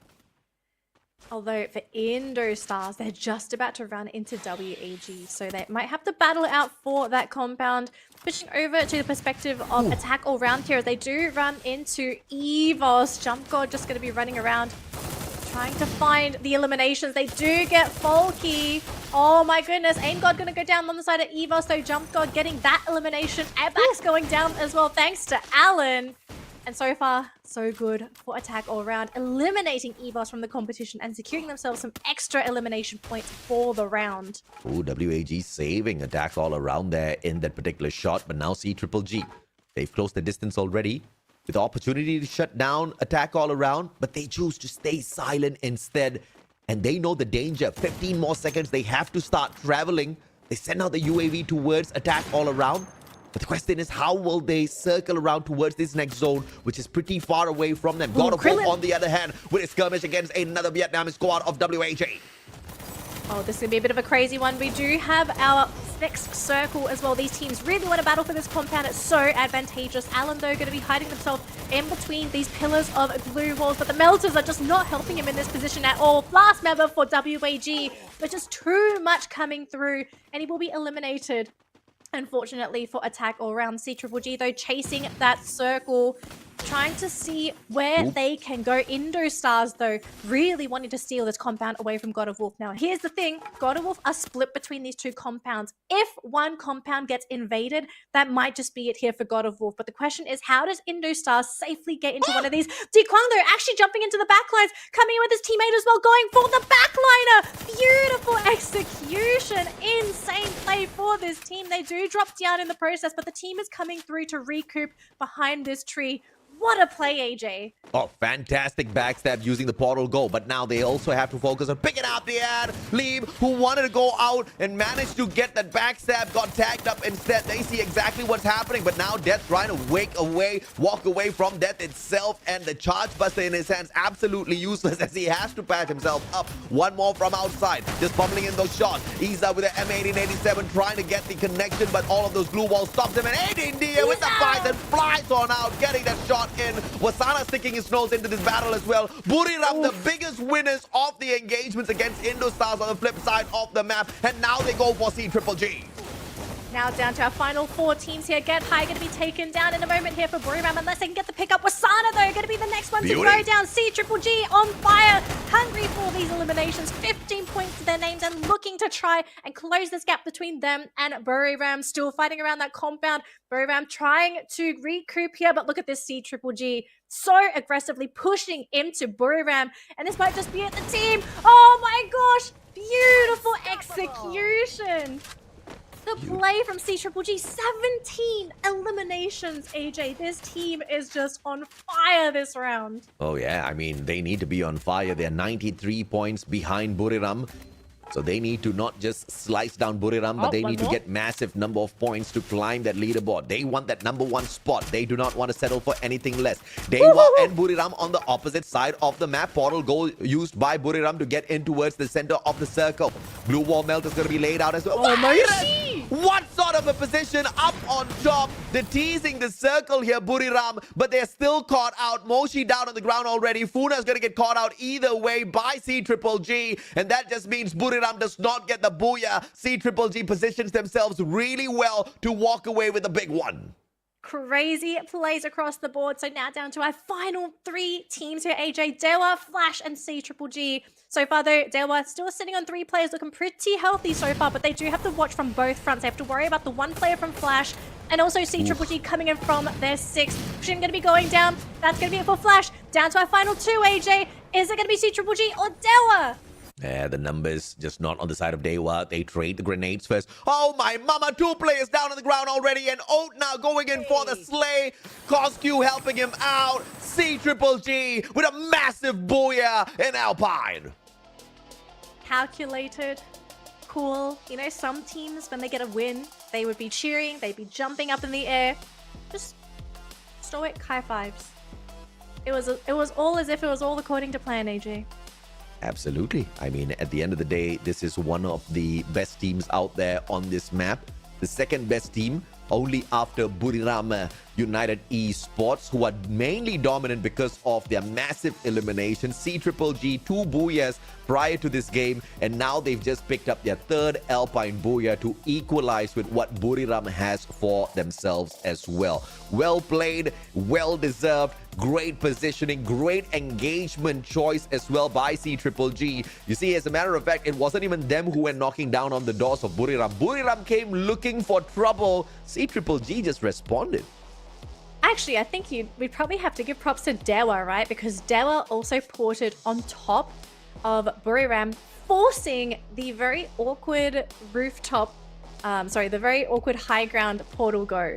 So I wonder if things would have been a little bit different if Dewa didn't stick their nose into their business. But, you know, stuff happens in the game of Free Fire. You want to grab those points. You see all kinds of crazy stuff. But at the end of the day, like, C-Triple-G are just really happy with this round ended for them. They got so many points from getting the booyah, as well as all of those eliminations. The potential of that gap closing, very much possible. But again, it's just very difficult unless Buriram bomb out for the majority of the games today. There are so many points you have to offset just to close that gap. Yeah, you're talking about C-Triple-G, who averaged around 17 points on Alpine. So this was a fantastic game for them, doing even better than their usual average. You're talking about an average eliminations of 9 for the squad. Clearly, they beat that score for themselves. So as long as you're outdoing your own average scores for the map, there's nothing much that you want to complain about as well. And obviously, everybody's going to be pleased with the booyah on their side. CGG is just one of those teams that is showing us clearly they are championship worthy, right? But can they catch up with Buriram, who has already done so much to put the distance between themselves and the other squads, is yet to be seen. Whether it can be done today or not, I think it's just slightly possible unless Buriram stops making it into the final circle. Buriram needs to be taken out within the first 3 teams in itself before they can even get through to the third circle. If Buriram gets taken out up in the next 3 games, CGG is going to end up in the number 1 spot. Could be, but I think maybe realistically, next week of play, official week of play, not next week. Yeah, unfortunately, there's going to be no games this week, but we do have an interview session coming up, so let's see what our winners have to say after grabbing an amazing booyah for game number 3. Yay! So impressive! And this is the first booyah for Thai team today. And this is Peter from CGG. Welcome! So this is the first booyah for Thai team today. How do you feel? เนื่องจากอันเนี้ยเป็นบูย่าครั้งแรกของทีมไทยรู้สึกยังไงบ้างคะ ก็รู้สึกโอเคครับที่ได้บูย่าในวันนี้ก็เป็นไลน์อัพใหม่นะครับเพราะว่าเรายังไลน์อัพไม่เต็มครับเดี๋ยวรอดูครึ่งหลังแล้วกันครับ Wow! I feel good to taking the first booyah for Thai team because this is our new lineup. We are trying to train and practice hard. Okay. And what about your last scene? You fight with Dewa. How do you feel to the Dewa team from Indonesia? ในช็อตสุดท้ายเมื่อกี้ค่ะเหลือแค่เรากับทีมเดวายูไนเต็ดเรารู้สึกยังไงบ้างคะกับทีมเดวาจากอินโดนีเซีย ก็ทีมเดวาเป็นทีมที่เก่งครับอาจจะเป็นโชคดีของพวกผมด้วยแหละเมื่อกี้ที่เขาไฟท์กับทีแฟตอยู่ครับแล้วพวกผมเป็นมือที่3มาแจมครับก็เลยได้บูย่าไป Okay. Team Dewa is quite good. Maybe it's just like we are lucky that they start fighting with Team Flat first, so we take advantage from it. Okay. So lastly but not least, anything you want to say to your fans? มีอะไรอยากฝากถึงแฟนๆไหมคะ ก็ฝากเชียร์ทีม CG ด้วยนะครับจะทำให้เต็มที่ทั้งทัวร์ Please support us CGG. We will do our best for this league. Okay, and this is Peter from CGGG. Let's get into the next game. So back to you, Shoutcaster.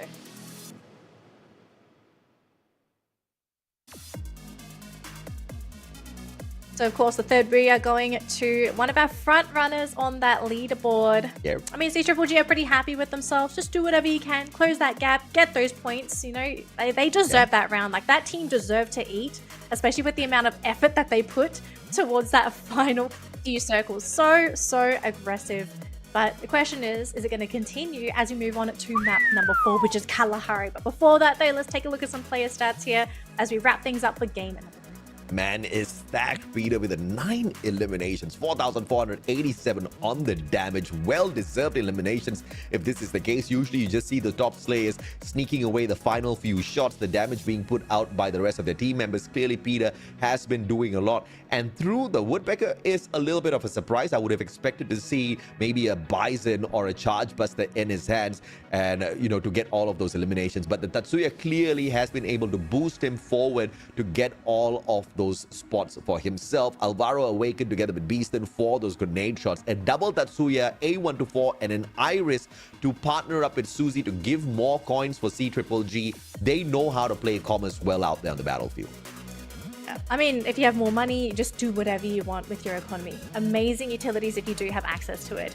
But Peter, I mean, I feel like Peter does so much for the team, regardless of whether he gets MVP or not. The fact that he can create so many openings for the squad, he can be backline utility if the team needs, he can be the one to run in and actually do most of the damage as well. Yeah. I think if there's one thing I have to say about Peter, he is so versatile. And I feel like it's so rare to have somebody on a team be able to pull off multiple roles for the team, depending on what you need. Yeah. So, I mean, props to Peter. No doubt at all, right? Koskew's one of their firepower players as well, alongside Peter, getting the 5 eliminations and the second spot.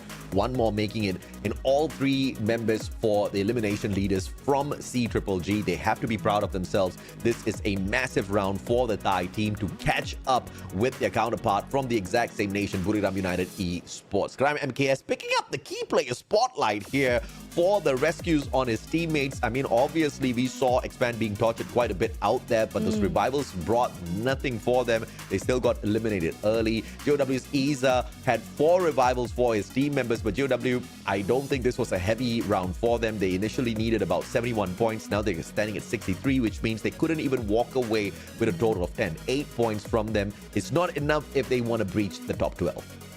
Yeah, and of course our top 3 weapons for the rounds will be the Bison, Woodpecker, and Trogon. So a good mix across the board because we did see a mix of CQC and long range, especially when it came to that final circle where things just got really interesting with how much distance there was between the teams before CQC did finally kick in for that final circle.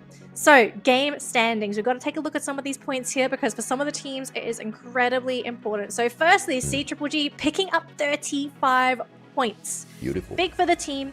We do have to remember that they do need to offset the 13 that Buriram scored. So they did ultimately get 22 points ahead of Buriram. So a good start to slowly close that gap.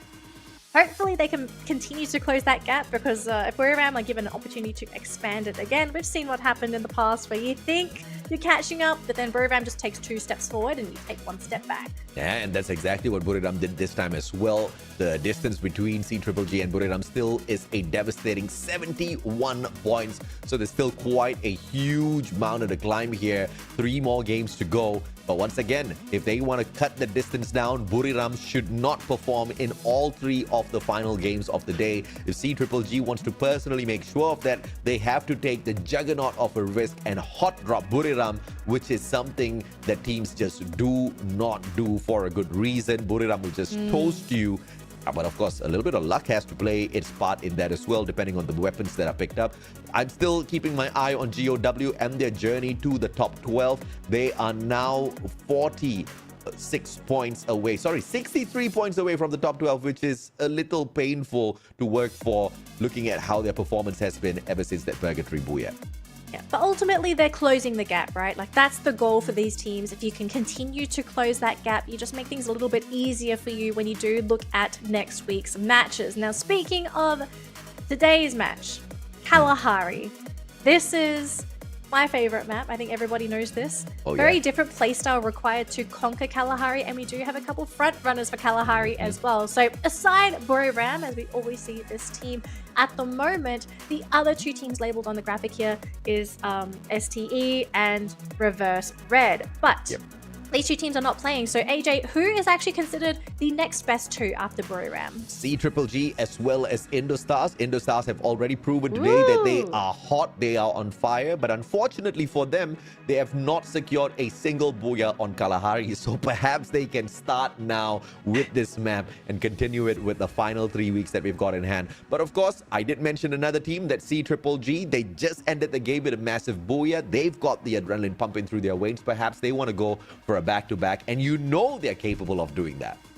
I think all 3 teams were capable of getting that booyah. So super excited to get this game underway to see who's going to get those points. And I mean, the question is as well, is it even going to be our top 3 teams? We might end up just getting an underdog to win and grab those points. Very likely possibility. We have seen 2 underdogs get the first 2 booyahs of the day, but let's see these teams put the pedal to the metal, put the work in. Who is going to grab this booyah? Match number 4, it's Kalahari. WAG has been pretty silent today. We are looking forward to them perhaps catching up with EVOS Divine, who are currently in the 7th spot. They're 37 points behind them, so they need back-to-back good performance. And the Indonesians, you can just leave them to their up and down performance to disrupt their own journey towards the top. So Vietnam has to just hope for the best for themselves. And when you look at the drop spots here, not a lot of early skirmishes. CGGG dropping at Bayfront and Dewa United moving towards Council Hall. They are going to be the ones in the most trouble as they are smack dab in the middle of Expand and CGGG. Yep. Plenty of room here for everybody. Lots of real estate.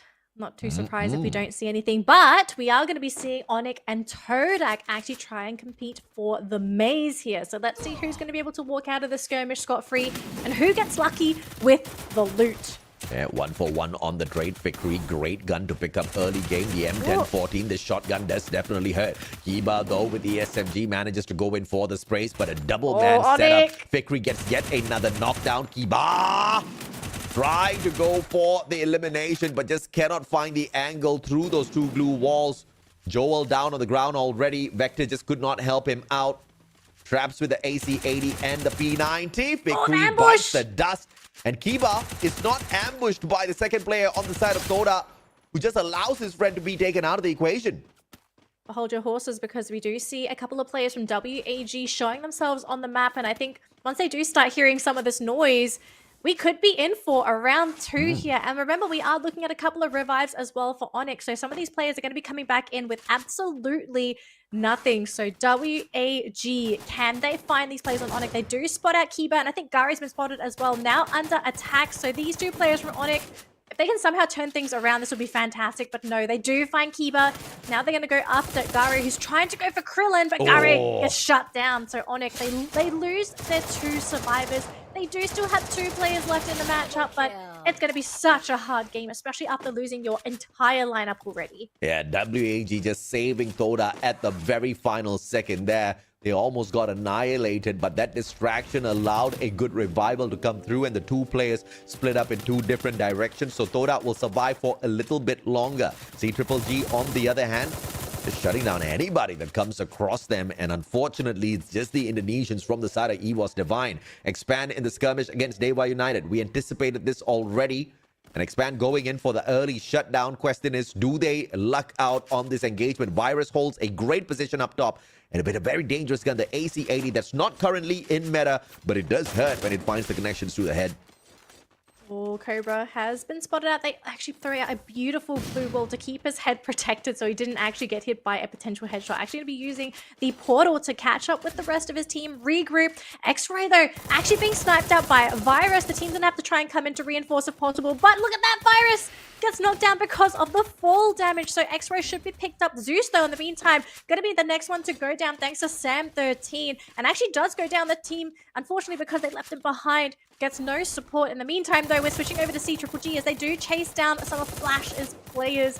And poor Volley being jumped on by 2. Easy knockdown, easy elimination. CGGG, I don't know how this team has done it. They're now sitting on 5 eliminations and the game has just started. Absolutely, and they are obviously on a mad dash for that number 1 spot. 71 points is a huge mountain to climb, and they know that it's not going to be easy because Buriram is the nasty squad in a good game of Free Fire. Dewa United, they have tried to shut down Expand, and they have done well to get those 2 knocks, and Cobra is the 3rd. Zuez, the newest player of the squad, is on a collection spree of coins. But the question is, can he pick up enough to revive all 3 members before getting taken out?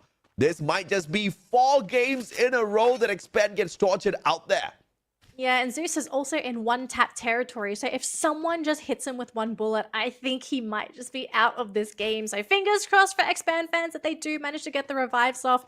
We are going to switch on over to a different team. CGGG about to run into attack all-round territory. The team is pretty split. Switching over to Onyx here, just camping it out so far, maybe hoping that someone sort of walks into their line of sight for an easy pickoff, but looks like a pretty quiet game here for Onyx. Looks like Todak do manage to pick up Raja, so they will have 1 more player back in the battle. Correro, though, 1 more being sniped off by Folky. Great stuff coming in from attack all around. WAG, though, applying a lot of pressure to Todak, getting rid of one of their players as well. But Traps coming in with the double revive for the team. They will be able to get their numbers back up, but they're going to have to continue to just try and re-loot. CGGG, though, down to Otna and Peter, trying to find the player who eliminated one of their teammates. But Peter going to be outplayed by Traps. Now it's down to Otna. He will be able to get the pick up there onto Peter, but what's the play? They're going to come in from the backside. Otna all alone. Outnumbered, outplayed. That's going to be it for CGGG. 12th place in the matchup. What a shocker. That is truly a shocker. Attack all around, just messing with their chances there. Up against Toda, CGGG definitely stood a solid chance, but with attack all around with a full squad, 8 eliminations strong, there was just no chance in hell for CGGG. Although we've got the headshot leaders up here, it's just not going to mean much to 1 more. Attack all around, easy pickings, but only 1 team executed and eliminated from the competition, from this particular map this far. Expand still hanging on for their dear lives. They've somehow done it. I mean, I'm pretty surprised that they were able to do so. But we'll have to see later on how much recovery comes in. Oh, speaking of recovery, Ooh. looks like we do get it. So Zeus and X-Ray were up, and they got the final 2 revives. So Expand, they're now back to 4-man strong, but they're going to have to try and figure out how they're going to allocate their resources. Yeah, they really got to think about what they had to open fast earlier, because these boys are dozing off as they start this matchup. Probably a little too heavy, AJ. For sure. I mean, it's just like that, right? And sometimes when, if you're in Malaysia, you are surrounded by good food. Too much of good food. Oh, God, yes. You break fast. It's a fiesta. And you just want to take a good nap right after, Look, honestly, best food in Malaysia is when Raya happens. So I don't blame people if they do go a little bit ham when it comes to food. Speaking of ham, though, it looks like G'day gets picked off there by God of Wolves. So that the team is now up to 3 eliminations. We also see Get High getting an elimination for Buriram as well. So Buriram are very much alive and kicking in this matchup, but a very quiet one for the team. You just haven't seen a lot happen for Buriram. If anything, they were the ones to kind of get bullied early on. Yeah, and I know Expand personally, so these are the boys who sometimes fast before matches, but during the fasting month of Ramadan, you don't have a choice. You've been fasting the whole day ever since 5 o'clock in the morning. You have to break fast at 7. You have to put something in your tummy, and it's a tad bit difficult to avoid all of that rendang and the lemang. Those are heavy stuff, all right? So, but of course they've managed to get those revivals in here already. Looks like perhaps someone got them a cup of coffee. They're finally waking up a tad bit. But is that going to be enough? In the meantime, we catch up with GOW, a team who's struggling to get into the top 12. There is a homer used to tag up Moshi. Gives away his position. Wasana, charge buster up top. Joined as well by Wasana. But they're not going to be able to catch Iza just yet. And as I say that, Wasana does find the connection with the Woodpecker Funa for the finisher. And this is the kind of team that just does not allow pickups at all. If they get the knock, you can be rest assured they're going in for that finisher. Yeah, and actually really unfavorable position here for God of Wolf as well, because this is a team that generally thrives when they are together. But look at where they are. They're so split up from one another. They can't provide the necessary support for each of their players. So they're just getting picked apart one by one. Speaking of getting picked apart, though, it looks like we're going to be seeing a skirmish here by Indostars, slowly eliminating Flash from the competition as well. Coach Heel is on the ground, just needs to get picked up. I'm not sure if his teammates are there to support him. It looks like he will be taken out by Yan Bin, unfortunately. So it's going to be a 2-2 split here, but looks like Raz possibly caught out by a number of players from Flash. Gets out with the portal go, thankfully. So 2-2, it looks like, for this matchup. So actually, it's just going to be 2-1. I did see 3 players there. So Flash going to be very happy that they got out of that skirmish pretty unscathed. Soda in the crosshairs of WAG. Beauty by goes AWM straight to the head. Allen could not find those perfect connections just yet, and WAG not waiting for time at all. Goes in for the sweep, but Allen misplaced, jump with the grappling hook. The Mag 7 could not find the connection. Raja tries to retaliate with the Krogon, does manage to sneak one good shot in and finishes Allen off. Drops in onto the ground. Krillin, they went in for the ambush, but they are the ones that are now being hunted. Krillin has nowhere to run. No coins for that pocket shop buyback as well. And this looks like it's all over for WAG. It's all over unless he can somehow escape the fray. Iza, though, in the meantime, being caught out by Buriram, it seems. And actually, both teams here, 3 teams, maybe contesting for the revival point here. EVOS, Indostars, and Onyx. 3 of our Indonesian teams colliding. This is actually insane. Oh, yeah. I mean, great minds think alike, and unfortunately all of the Indonesians just love the command post. They know the loot here is solid, the defensive spots here absolutely brilliant, and I love the positioning here. Onyx just taking the left hand side of the command post. EVOS Divine on the right. The third team, Indostars, they say goodbye, bro. We don't have the manpower to take this fight. So we're only left with 2, and that was a good decision from the side of Indostars. Yeah, sometimes you just gotta kind of just leave it. Don't kick the hornet's nest. If you kick the hornet's nest, you might not get what you're looking for. Ray, in the meantime, though, getting a couple of pot shots in his backside thanks to Gardu. Thankfully, though, not going down. But this does mean, and it also looks like Onyx do want to apply the pressure onto EVOS here. I have to say, very ballsy play. There's a lot of things to hide behind here. But so far, none of the players on Onyx are going down.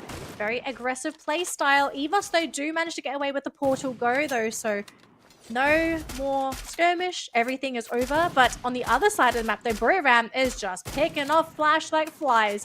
They can't leave the compound. Volley goes down. This is not a great position to be in for Flash. But it's a fantastic position for Funa. Buriram. High ground advantage. And Funa, the rusher down at the bottom to finish the job that is started by the attackers from up top. But the skirmish between Indonesia still not over just yet. Onyx against EVOS Divine. EVOS Divine all split up. The backstab from Aim God could be the difference maker here. Gary cooking up the grenade. Tosses it towards Gade. Instead, Gade eats that one up. Not enough to take him just down. And A-Bax gets Gardu. The trade back is there from Aim God. Kiba shuts down Gade. Kiba and Joel now. Two on the side of Onyx, holding on for their dear lives, but they should be able to equalize. The circle damaging them. Kiba, not a lot of options left now. Oh, this is a horrible position to be in. But just the backstab play that came in from EVOS, beauty tag. It's just those kinds of plays can really turn the tide of these battles, and just being able to get that backside flank. Chef's kiss. Love that play. And it looks like now, switching over to the perspective of Expand, this team has somehow managed to make a recovery and are back in play. Actually, we're seeing a couple knocks down here thanks to the play zone, WAG actually being one of them. And actually, hang on a minute, Buriram, 11 eliminations. What the heck has this team been doing? And picking up those points. Expand now. The recovery has been great thus far. Dewa United on the left-hand side of their compound. Outside the circle, though. 8 more seconds to engage and disengage. Do they want to take the fight? If they take the fight out in the open, Toda stands a good chance. Oh, but the portal go to ambush the spot of Expand. Instead, now Toda instead. Expand now has the next circle. Buriram showing up on the map as well. This one just got a little bit trickier for Team Expand. Oh, Expand. If they somehow get out of this, it would be an absolute miracle play. Dewa camping the outside of this zone. Oh, Moshi. I don't know how this team is going to be able to get out of this, but Moshi going to be causing a lot of issues as well, because now Buriram know what angle to come into this fight. Dewa still throwing so many resources at this compound occupied by Expand. The thing is, if Todak are able to contribute, maybe they can actually help Expand and get some free eliminations here onto Dewa. I have to say, this aggressive play from Dewa, very surprising that this team hasn't been dropped as of yet. But speaking of drop, Virus does go down, so does Mr. 17. So being out in the open did not pay off. And now Sam 13 and Mr. 05 at risk. Mr. 05 on the ground, now down to Sam 13. His circle is just going to get smaller and smaller, trying to go for that pickup. But now he just realizes it's do or die, it's fight or die. And unfortunately for this team, they will be eliminated for the round. 7th place for Dewa. Switching on over to Expand, who are in a pretty interesting position. Can actually punish Todak for going into that compound. Oh, thrown down. Fikri! Oh, X-Roy, what a shot. Oh, and X-Roy takes the portal, goes straight up to the faces of Toda. They want to go back in here for the re-engage, but the guy has been picked up already. Zuez Charge Buster puts out a good blue wall, and he blocks off the opportunities for the side of Toda, and they want to take their portal, goes right back into the circle. That was just a teaser for Toda. The question is, will Toda go in for the pursuit? They send out the UAV. UAV scans out the team of Expand, but nobody else in or around their compound. In the meantime, Buriram attack all around. Jump got down, Kororo, the final player. Nowhere to run, pulls up a good blue wall, circle tags him up. Buriram's get high, finds him. Kororo's out and attack all around. Unfortunately, will falter. Now down to our top 5 teams here, AJ. The circle is tiny, 13 players remaining, and it's within a compound as well. So these teams are going to have to try and figure out a way to safely get in without getting sniped. Bruno, though, actually being shot at their ankles, does get onto the rooftop somehow. Thankfully for free, so it's going to be relatively safe up there as long as no one gets on that rooftop. We do see a portal go up there. Expand, trying to apply some pressure there onto Funa and Cyrus. They do finally go onto that rooftop themselves, so with the grappling hook. But look at this, though. Players working with elevation, players working under that compound. This late game is going to be crazy. Yep, and there is a portal go here. X-Roy, good reposition. No fall damage here. All thanks to the grappling hook, but he didn't see. MZ14 not enough to save his life. He steps into Thoda territory. Thoda takes an easy elimination here. Zuez walks on in with the charge buster, finds the first clip with the connection, but Crime traded right back out. Noki 2 for 2 so far. Zuez does manage to get that revenge. Crime needs to be picked up. Noki is there to guard those players. Zuez trying his very best to take those players out, but to no avail. He gets attacked. He gets put down onto the ground. Thoda out of the equation, and Buriram on the other hand from the flip side of things doing a number on Indostars. Indostars not going to be too happy with where they are playing Buriram right now. Just busy trying to occupy this compound. Indostars, I don't know how this team is going to get out of this. Now, speaking of other team, we do have WAG just hiding in the corner. Doesn't want to reveal their position at all. The major players right now is Buriram and Expand. The remaining two teams only have one player apiece. They want to try and play the survival game. Who is Buriram going after next? Fruna actually being caught out by Raz on Indostars. That might be pretty big because his teammates are not there. Goes down, now down to 3 players. Buriram, they're going to try and go for the spot. They actually caught Cyrus, so WAG going to be ending the round in 4th place. 3 teams still remaining, mostly Expand and Buriram, but for Indostars, though, maybe they can pull off a cheeky play. I believe this is the first game that Expand is performing better than Thoda. But will they go all the way with the Booyah in itself? Buriram brought back very late revivals towards the end, and the players are still stacked. They've managed to pick up their loot already, and now it is Expand up against their skirmish partners, the one and only Buriram Esports. Skylar will take down their defenses, but they storm Wasana instead to equalize the playing ground. 3v3, and now Crime MK is stacked up already. Those glue walls are going to buy them a tad bit more time. They circle on around Cobra with the charge buster, but nowhere to run, nowhere to hide. Crime down, Zuez stacked up, Cobra's the final home, but he's out as well, and Buriram walk away with a solid booyah with the final second double revival. Oh my gosh, what an incredible play coming in from Buriram United. The execution for the late game was brilliant as well. At one point, I kind of worried, how are they going to get down from that low ground once that circle starts moving? But they preemptively moved before the circle did, so that there wasn't an opportunity for Expand to capitalize on their movements. And just ultimately, again, standard Buriram, perfect execution, understanding their targets. And yeah, I guess they kind of lost Fruna early on, but it doesn't really matter. You still have 3 more players on your team that are equally skilled. I mean, Buriram, this is that comeback gameplay, comeback booyah for them. And they only have one problem. The problem is CGGG catching up with the total booyah tally with the previous match, equalizing them with the 8 booyahs overall from the knockout stages.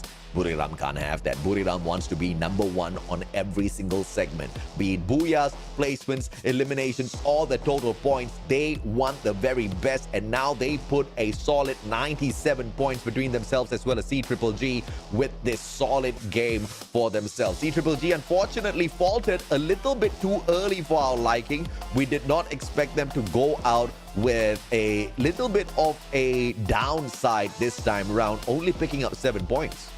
I mean, there's only so many points that can go around, AJ. I mean, you got to do what you got to do with what you can. So, I mean, I guess at this point, just shrug it off and get ready for the next game. You were shocked when we saw CGGG 5 eliminations. I mean, it was like one of the hottest starts that CGGG had, and then Attack All Around had to show up and just make their hopes of getting the back-to-back booyah disappear. Yeah, I mean, CGGG thought that they could party, but then Attack All Around called the police. I don't know, just something happened. I mean, sometimes you have that momentum, and especially going into the game afterwards, you think like emotionally the momentum should be yours and you should play better. I think you also have to realize that sometimes there is a limit to that, and so you're not immortal when you get a really great game in the previous rounds, because it does make you play a little bit silly, a little bit too crazy than you normally would.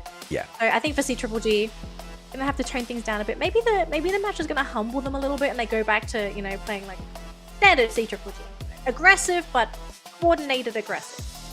We really have to admire the way Buriram took that booyah, right? And very few moments we get to see the Skylar in perfect usage, and that was one of those moments. Skylar is a late game meta at this point of time, especially after how the previous World Series ended. The World Series the championship went to Brazil because of Skylar, and that Skylar was exactly what broke down the defenses, the full solid defense of Expand. In such a tight circle, most of the time, the players are going to be camped behind just a few glue walls there. Skylar, with his radius of effect around all of those glue walls, not only does he take down every single glue wall, he prevents you from erecting any of those glue walls within that radius for the next couple of seconds, forcing Expand to reposition, making them sitting ducks out there. But of course, we want to hear from the Thai players themselves as to what they think about their solid Booyah this time round. Let's hear it. It's been a long time, but they are already coming. That this is Moshi from Buriram United Esports. You like why, no? Okay, first question. What happened to your teams in the first 3 games?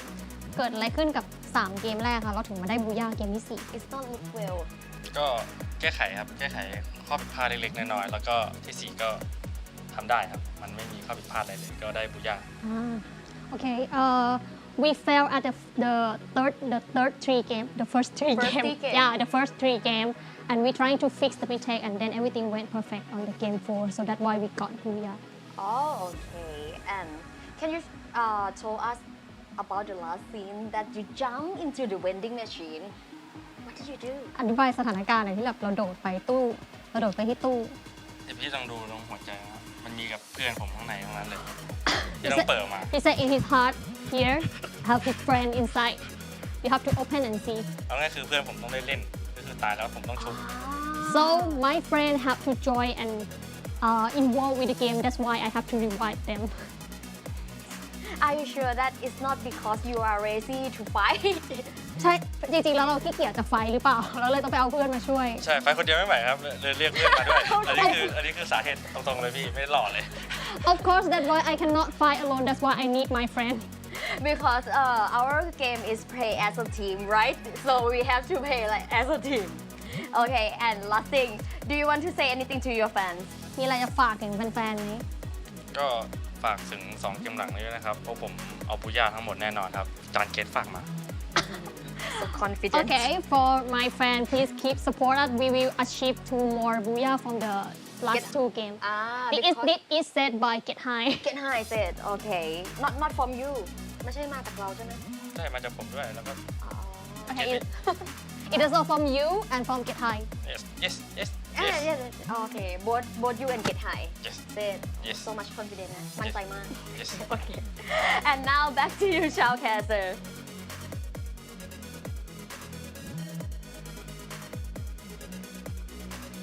I'm pretty sure Moshi's not afraid to get into a tussle. It's just that there is a very specific position that Moshi is trying to hold on to, and that is as the sniper, as the flanker, as the guy who does not get involved in the up close and personal battles because he is the support player / sniper of the squad, and he has been playing his role super well. If Funa's able to walk away with such solid eliminations, it is always because Moshi's trying to take those bird's eye view, spot out players from afar, give him that information with all of those tags, and Funa is just the sweeper of the fields. His Strogon clearly helps him do exactly that. Exactly. I actually really love it when we switch over to Funa's point of view, when we do get into those CQCs, because this man, his movements when he's trying to chase somebody, it's something to behold. Yeah. It is, he makes himself so difficult to hit, but also he puts himself in such a prime position for a potential headshot, a body shot. His accuracy is almost unmatched when you compare him to other players that play a very similar role to him. So Funa, great player. If anything, I just love watching Funa and Wasana. Like, no hate to Get High and Moshi, but like Funa and Wasana, their point of views are just so fun to watch. And once again, the only player that is pretty much dominating out there with the Skylar is Moshi, and you see that he has been participating in these battles. Our dearest host, 3,648 on the damage. This man was picking up a lot. It's just that you don't see him getting those eliminations because his role is just not to be the eliminator of the squad. That role belongs to Funa.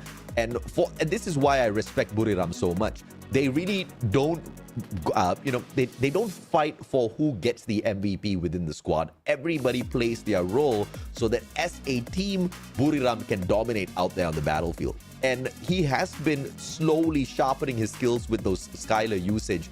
And we don't really see a lot of the impact from Moshi as far as the active skill goes, because once again, it's a very late game sort of an active skill to be used perfectly. Not saying that it cannot be used within the early parts of the game, but in early parts of the game, it's very easy for teams to split up across the battlefield, and the Skylar probably puts one player at a disadvantage. The main reason why Expand got exposed was because of that Skylar shot. So brilliant plays as usual from Buriram. And key players-wise, we have to take the highlight once again to Traps. Revived his team members 5 times out there. This guy had to look for so much of money. He got tired. And of course, Noki, 3 out of those 5 revives went for Noki. I don't even know why we are highlighting the guy who got revived 3 times. Teamwork, you know. I mean, to get revived, you kind of need your team to work with you. So it's probably something. Although the game was pretty difficult for Todak as well, right? Yeah. I mean, I think Todak is one of the few teams we see utilizing revives so much. But at the same time, I kind of wonder, is this part of their playstyle, or is it because they're consistently targeted by a lot of other bigger teams that they're forced to revive so many times, right? Yeah, absolutely. So I'm just waiting for that one game where we just see Todak pop off, because I think at this point in time, we've seen them sort of like be in the middle of the pack towards the bottom. 16 points here, this is great. But when you're considering the leaderboard for Todak, they have so much work to do to even consider closing that gap. Even though Expand performs better than Toda for the first time today, it's just by 1 point. So Expand really needs to wake up. They have always put a great distance between themselves as well as the rest of their Malaysian counterparts. This is the part where they really have to step it up. Speaking of stepping up, Buriram was pretty disappointed they didn't walk away with the Booyah previously, and this time they came back with a massive 21 eliminations alongside the Booyah for 33 points, and CGGG was unlucky that attack all around showed up at the worst possible timing as they were doing battle with Toda. CGGG thought they could eliminate Toda, but instead they got eliminated. Toda hung on for pretty long after that. And now the distance between Buriram and CGGG has once again exploded. 97 points for CGGG to catch up. But this is such a sad round for people that are cheering on for CGGG to catch up and inevitably take over Buriram, because the previous round was CGGG's round. They scored 36 or 34 points, 30, somewhere around there, like 34, 36 points. Yeah. And then it's been nullified by a single round just because CGGG got eliminated early on. Like, some of these games, as volatile as they are, it's still such a delicate balance, a delicate dance between these teams. So, like, even the small mistakes, they're going to end up being bigger than you would actually like them to be. But we are going to go for a quick break as we get the players ready for our final 2 games. So we'll see you guys in 5 minutes, because we still have 3 more games.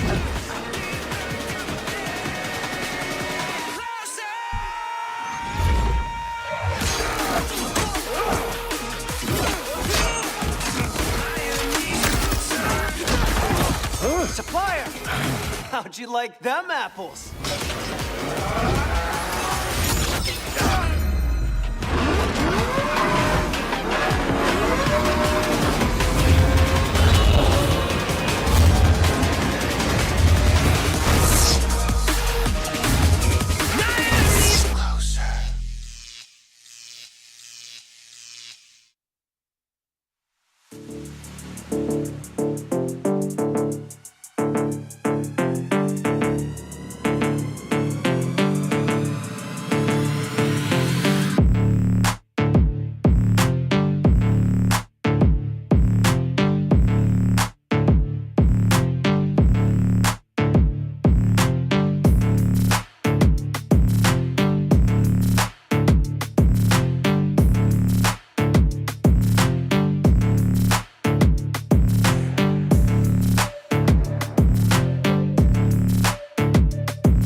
How'd you like them apples?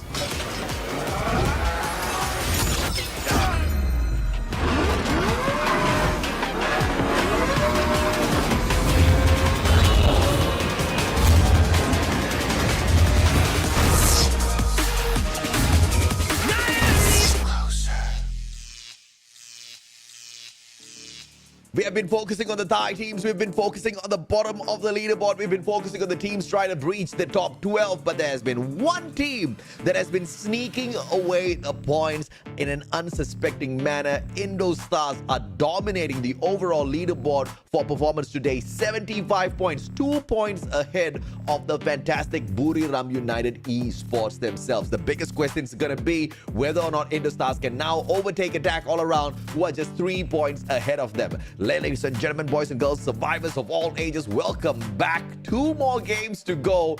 And Danny, I think for some of these teams, the day is just getting started. They're just starting to wake up now. And they're waking up on a Sunday night. Maybe a little bit inconvenient for some of these teams, but you know, you do you, boo. But yes, that race for the top, and in particular Indo Stars, I think a lot of people, some people might be shocked. I think other people are going to kind of expect it. But I have to say, just amazing performance for this team. I mean, I think I said this earlier today. There doesn't seem to be much of a ceiling for Indo Stars. They just keep getting better and better. And we're still waiting to see, like, what is the cap? Now, the thing is, I think some people are asking, are they as good as Buriram? I'm not sure if they've reached that point yet, because I think Buriram is the pinnacle of competitive Free Fire. They are considered the best of the best for a reason. But I think Indo Stars, with how they're playing and how quickly they're adapting to the meta, to the teams, that they are reaching that point. Like, I think if there was a team that I would say they're probably comparable to, I think they're starting to reach that point where they're competing with teams like Reverse Red. Yeah. I mean, we just saw the fact that they opened up the day with a solid booyah for themselves. 26 points they scored.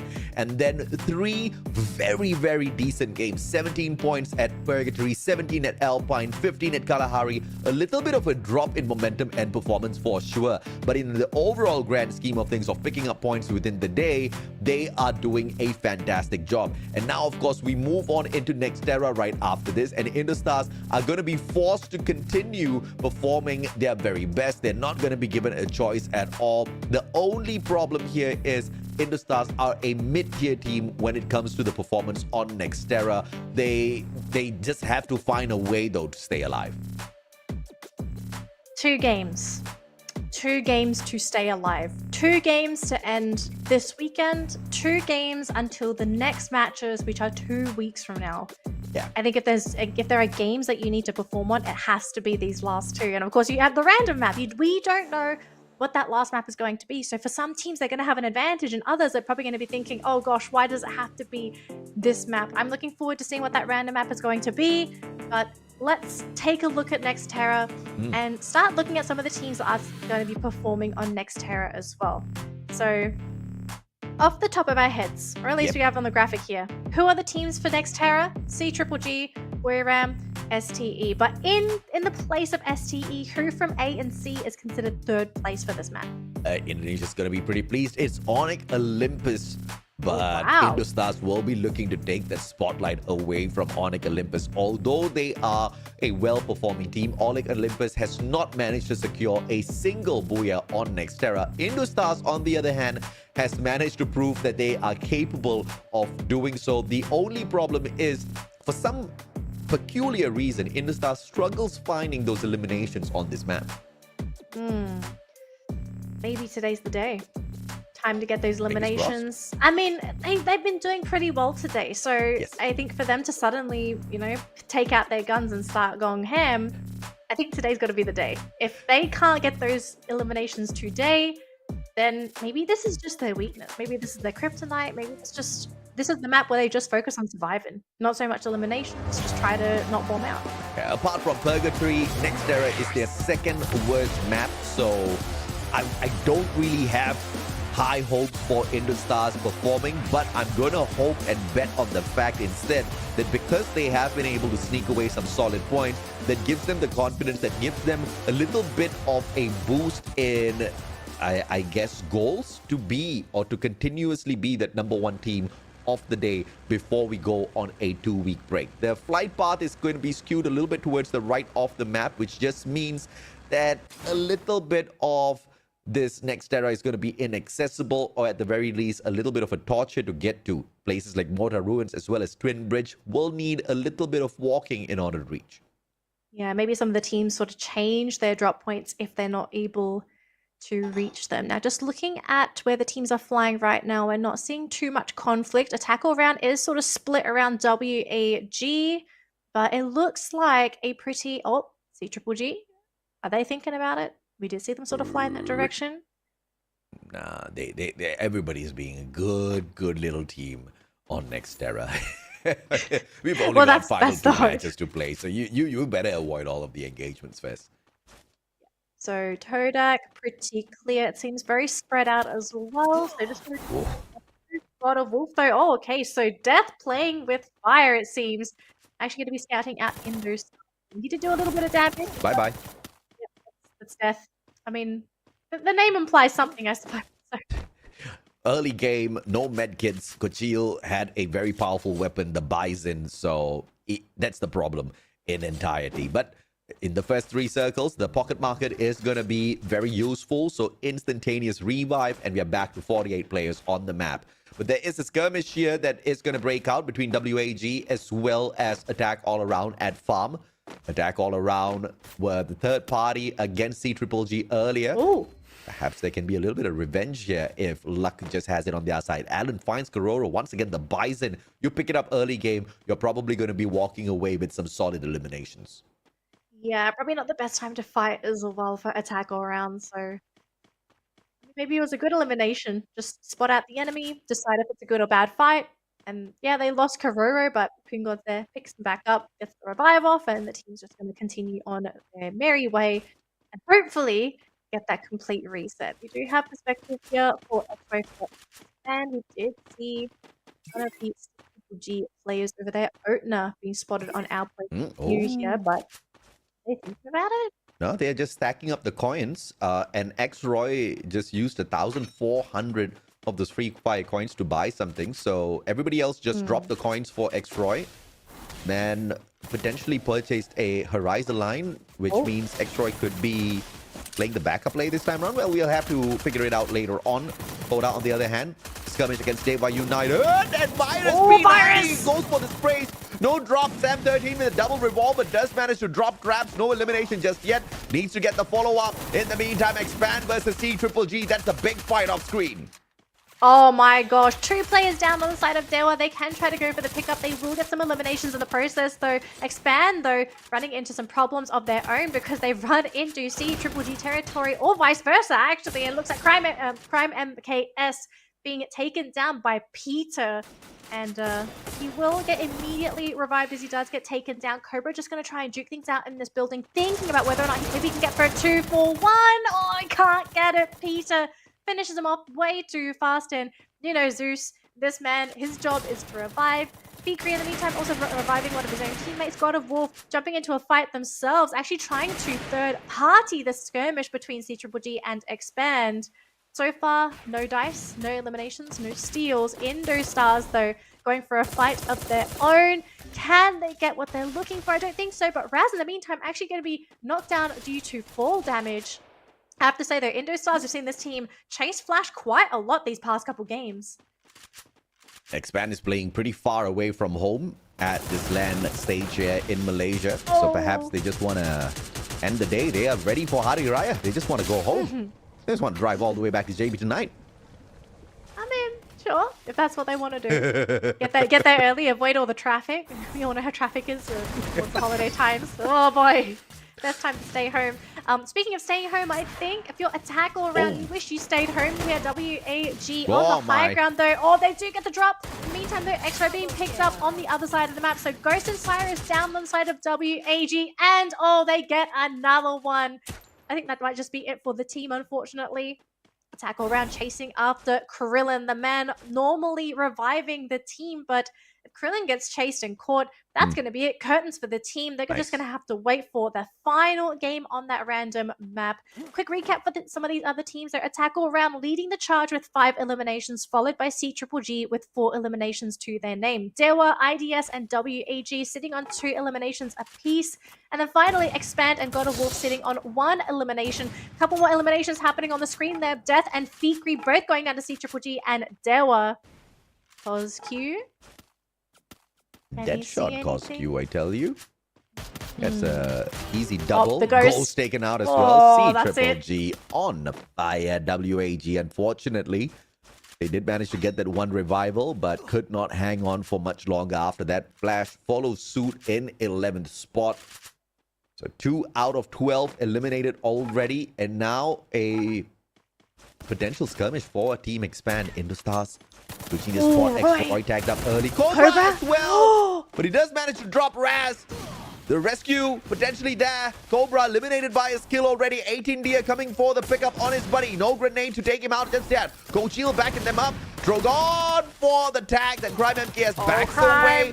Has got an opportunity, but the SMG just not powerful enough. Not powerful enough, and he was just overwhelmed by so many players as well. Not the best fight there for Expand, unfortunately. EVOS in the meantime, though, battling their own battle, running into Buriram. Now, this is a fight nobody wants to deal with, but once it happens, you got to deal with it. Great play catching out Funa immediately, but Ray also going to be dropped, unfortunately, and will not get picked up by his team. Very unfortunate position. Would have been great if they were able to get that pickup. In the meantime, though, Onyx running into God of Wolf, and it looks like God of Wolf, they are looking a little injured as one of their players is currently still off that map. So if the Indonesians do decide to pursue, I don't think God of Wolf is in a great position to play defense at all. Ideally, they try to dodge this fight. Great information play by Onyx here. First using that R1 to scan out those players and then sending out the UAV to look at how the movements are going to be like. And they detect God of Wolf running out of the compound, which means they can go in for an easy pursuit to just take control of the area. Expand, on the other hand, looking for a vending machine, spots out a player right in front of him and decides not to engage with Tora. I believe the team has not been fully revived just yet. There could be a lack of coins here. Pocket Shop could be used, but the player is just not hopping on into action just yet. We'll have to wait. I'm still wondering what in the world was bought by Xroy with 1,400 coins earlier. They could have just saved that up for a rainy day. Yeah, that was the thing I was wondering as well. Speaking of, though, we are running into a bit of a skirmish here. Oh my gosh, attack all round going up against Dewa here.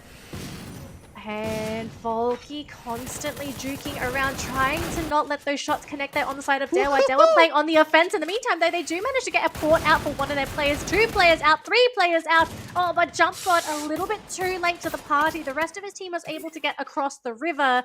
But this is still not a great place for the team because the circle is moving in. So they will start taking some chip damage here thanks to that blue zone. But Dewa, they're going to continue on with the pursuit, knowing that they have the numbers advantage. They are launching players across the river and attack all around, still trying to escape. But AJ, I think this might just be it unless they can somehow turn the tides in their favor with some eliminations. Mr. 05 down on the side of Dewa. Mr. 17 very low as well.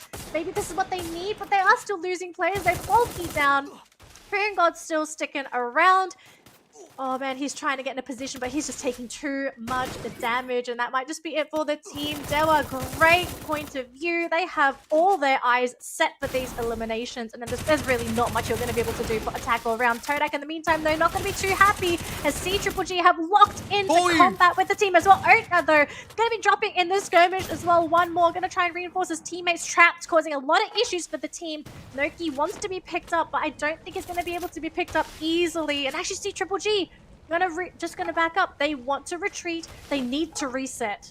Yeah, Thoda just turned on CGGG. This is a great turn of events for the Malaysian squad, but for CGGG, who are trying to chase, trying to pursue Buriram Esports, not the great. CosQ with a double revival here. Drogon in hand. Guy's done his job already, but he wants to continue to do more for the team, and he does exactly that. But the A124, the pop right at the right time. A 2v1. CosQ goes down. Couldn't do much in a situation like that.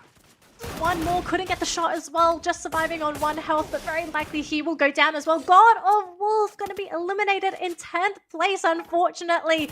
Going to be losing that battle there. In the meantime, though, Indostars going to be fighting another fight themselves, running into Expand, and it looks like Expand are on the retreat, trying to group up together as a team, but they're dropping left, right, and center like flies in the compound. But hang on a minute, though, we've got another person here. Attack all round. Gonna stick their nose into Indostar's business, but is this going to be a mistake? Come on, Indostars! Dominate the leaderboard, baby! They are doing fine already, and now attack all around, putting themselves in a very sticky situation. Buriram hitting them from the back as well, and Buriram helping out Indostars smash the players on the side of attack all around. Wasana going in for the hunt. Foki running away from perhaps out of the pen into the fire, into a monster truck instead. Funa whips out his sniper. Boom! Bye-bye, Foki, Funa says, and the elimination point to Buriram. 9 points on their side, and now they turn the crosshairs over to Indostars. And they have all the time to play because they are already in the next circle. But Dewa United sticking their noses into this battle as well. Oh my gosh, the insanity of this battle. And actually, C-Triple-G is within the vicinity as well. They do have one of their players left, but Buriram, they're going to have to deal with these Indonesians before they can do anything else, because if they don't, they are going to be overwhelmed. There are 4 teams here, AJ. What is this? Great use of the portal go. Moshi disappeared. They missed the 0-5. Went in for the pursuit. Finds absolutely no one. Jeez. Does he want to go through that portal go and find out the hard way? Karoro brings Foki back. Attack all around, still hanging on. C-Triple-G is out. Gosh. What a crazy turn of events. These odds are stacked against Buriram here. Dewa United dropping right behind them. And they need one more assistance, so one more team to interfere in this battle. The Indonesians are going to be wiped out if that does not happen. Buriram already taking note of their position, and they swoop on in to not wait around for Dewa United. They want to engage out in the open fest. Oh man, I hope Todak is ready for this, because they're about to run into Indostars in that compound. And if they don't win this fight, they're going to be eliminated. We know how Indostars play. They fight from start to finish. They don't retreat at all. The blue walls buying some time, still sitting on the other side. But we have to see the floodgates open. First person to go down is Zen, followed up by Noki. Decree down, the next one to go down. And it's down to traps. But hang on a minute, here comes Onyx from the low ground, sticking their nose into this business. Indostars gonna have to try and go for a recovery because their players are slowly going down. Looks like Liam actually got caught by a grenade there. Gary, in the meantime, though, from Onyx, gonna be caught as well. But look at this, though. Joel tried to go for the sniper, also got caught out. There are just too many players in such a small area. Onyx went in there to ruin the party for Indostars, but Buriram helped out Indostars by shutting down the Onyx players. Onyx returning fire, and Indostars just thanking their freaking lucky stars. And they split up. They have gone into the middle part of the map. Vending machine buyback for 18 deer late in the game. They are pulling a Buriram off at this point of time. Look at this 2 Indonesian squad already moving in towards the center of the circle. Buriram just hanging on by the sidelines. They can't go in for an open engagement. Onyx on the outside. Wasana between the Indonesians. And this is just an unfortunate situation as Liam gets brought back. He is shot out of the air. Gardu trying to find Wasana. 18 deer inside the house. Buriram in a lot of trouble. Yep, we still have Indostars staying inside the house. It's actually just a battle outside of the compound at the moment. So Indostars are just waiting for their opportunity to fight. Gardu is still on the low ground. Buriram is sitting on the high ground of that same building. 3 teams occupying one area. Absolutely crazy. And this is also the edge of the circle as well. Oh, beautiful. Can they get to it though? That's the question. Danny, this is just big brain plays from Indostars. They've already set up this portal go here directly to the vending machine. If at all they do get ambushed by Buriram and things do turn sour, they can quickly reposition, and that's still going to be inside the circle. They're just using that as the final option though. They do not want to live a good defensive spot, but this next circle is going to determine the fate of Indostars. Where does the circle drag them? Is it towards that vending machine? Does the circle go to Indostars? 1 more second. And the circle will force everybody in. Indostars needs to move. And on the opposite side, it's going to be EWAS Divine. Either way, Indonesia stands a strong chance to walk away with the booyah. Oh my gosh, EVOS are in such a prime position because everyone has to get rid of everyone else on the other side of the map. Moshi on the high ground, Indo Stars. They're being invaded by Onyx as Onyx are finally trying to make their way into that compound. The circle, though, slowly shrinking, running out of space. Now Gardu running into a battle there with Wasana. Wasana forced out into the blue zone, taking quite a bit of damage as Moshi sits on the edge of that circle, healing up. Gonna have to finally go to that low ground. Indo Stars hiding in that corner. They've got to start moving. If they don't move, they're going to take too much damage from that blue zone. They're sticking around, though. Here comes EVOS. Such a great spot. Oh, they freed him with the portal go. They've also brought in a monster truck into this battle as well. Moshi goes down. Coach Heal on the side of Indo Stars being taken out. EVOS are having an absolute heyday here, crushing into the competition, looking to get the booyah for themselves. 4th place for Indo Stars. Boyram still in the competition. For EVOS, they want to win. Goodbye, Onyx. And this should be for EVOS. And Gade is still alive and kicking with the monster truck. It is EVOS Divine with the booyah. Fantastic play. I mean, he should have been shut down so much more earlier. The monster truck is slower than a snail out there on the battlefield, but it looks like nobody had a sniper to point at him, and everybody else was just getting knocked around. The glue walls could not stand. Even Indostars had to pay the high price because the monster truck just drove straight through them.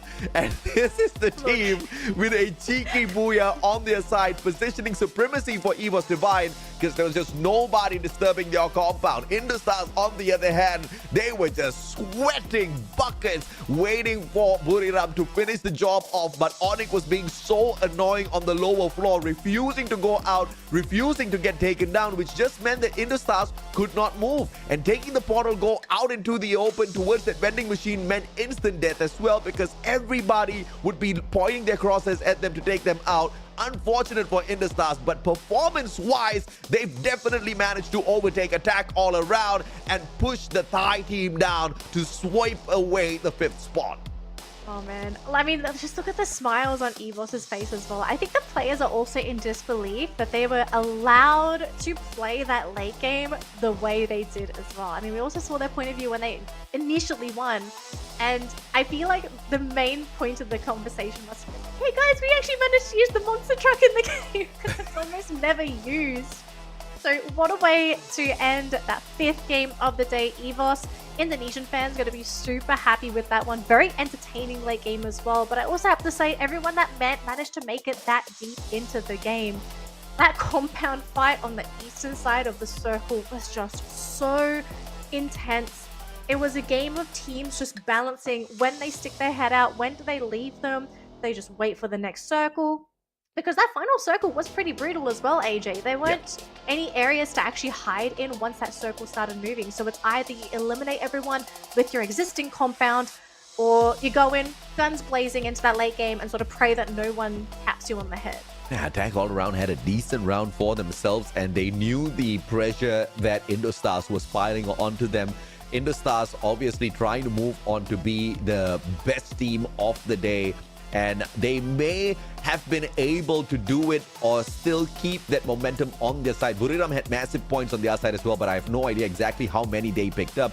I know how many Indostars managed to walk away with because we were keeping a close eye on them, right? 17 eliminations, and I believe they took away 7 placement points for a total of 24, which means this is an upgrade. Even though they don't walk away with the booyah, they're just 2 points shy of that booyah that they got on Bermuda earlier. And this was that destruction, right?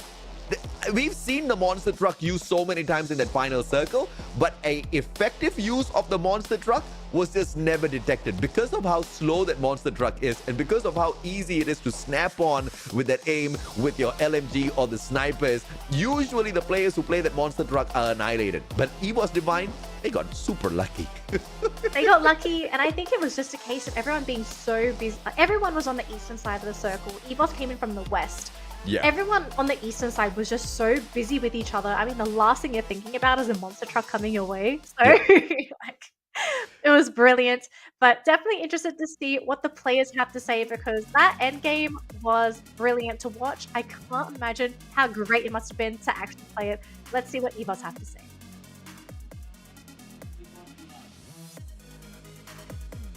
Booyah for EVOS Divine! Congratulations! we got the double booyah for Indonesian team today. So I want to talk to you, G'day. What's wrong with your team performance in the previous round? Ada apa dengan penampilan tim kamu di match sebelumnya? Mungkin kebanyakan makan sih. Jadi pada kayak palanya pada pusing. Okay, we ate so much so we get lightheaded. Okay, I like your answer. And next, what's your target for the last round? Apa target kamu untuk match terakhir hari ini? Targetnya buyah lagi sih, biar makin atas. Of course, the next target is to get booyah, so we could be the top performer. I hope so, booyah again. For Indonesian team, are you sure all 5 in the team can make it the point rush?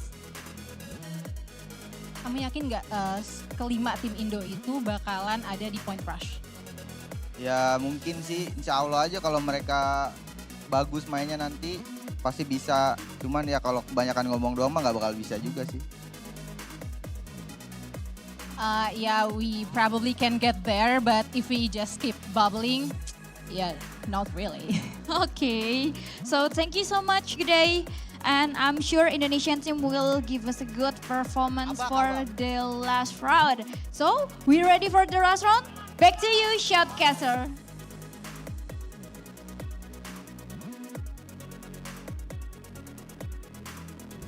You see, Well. this confirms my theory.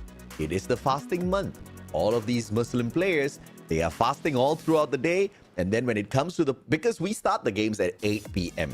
plus 8 GMT. That's a little bit, that's just an hour after they break fast. Everybody is full. Everybody wants to take a good nap. But we will not have to deal with this after the 2-week break because we're coming to Hari Raya, baby. And there's no more fasting after that, which means these guys can go nuts from the very first game in itself. Ray walking away with the MVP, 3 eliminations, 6 headshots, 4 knockdowns. Nothing much to scream about, but it is a booyah at the end of the day, and they're going to be pleased with it. Actually, that's a pretty interesting point of view, AJ. I'm genuinely curious to see how some of the teams may improve when we come back for week 4, and to see, was that really a big impact for some of these players, some of these teams. But we'll leave that for then. It's 2 weeks from now, so lots of stuff to think about. We do want to focus on our 5th game and all of our MVPs. MVP for this round is going to be none other than Ray from EVOS, securing 3 eliminations, 6 headshots, and 4 assists for the team. Now, here's the thing with EVOS. This team, they were not heavy contenders in that late game. They played the patient game. They waited for their opportunity to bounce because their opponents were busy fighting each other off. And let's be realistic, if you don't need to jump into the fray, you shouldn't. You wait till it's all done, and then you go in. It's typical Indonesia. Indostars does it all the time.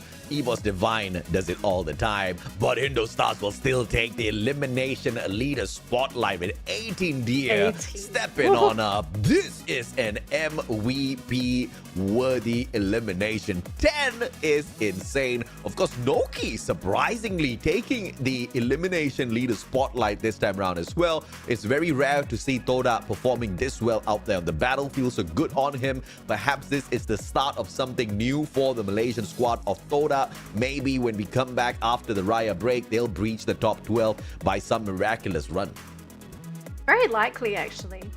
Very keen to see some of these teams play in the next coming 2 weeks. The key players for the round, we have Otna being revived 4 times, 2 rescues by 18 Dia, 13 glue walls destroyed by Moshi, and 6 teammate revives on the side of Karura. I have to say, I just love seeing all these like high glue wall destroyed numbers from Moshi because he's just... It's his job. I mean, we saw in, I think, the game that Boriba managed to get their booyah, he broke 26 glue walls, I think, which is massive. I don't think I've seen any other team with that high number for when it comes to breaking those glue walls. No surprise with the CQCs that Nextera forces you into. We see a lot of these Charge Buster, Bison, as well as Trogon in play, with the Trogon and Bison taking pretty much the equal #1 spot with a total number of eliminations.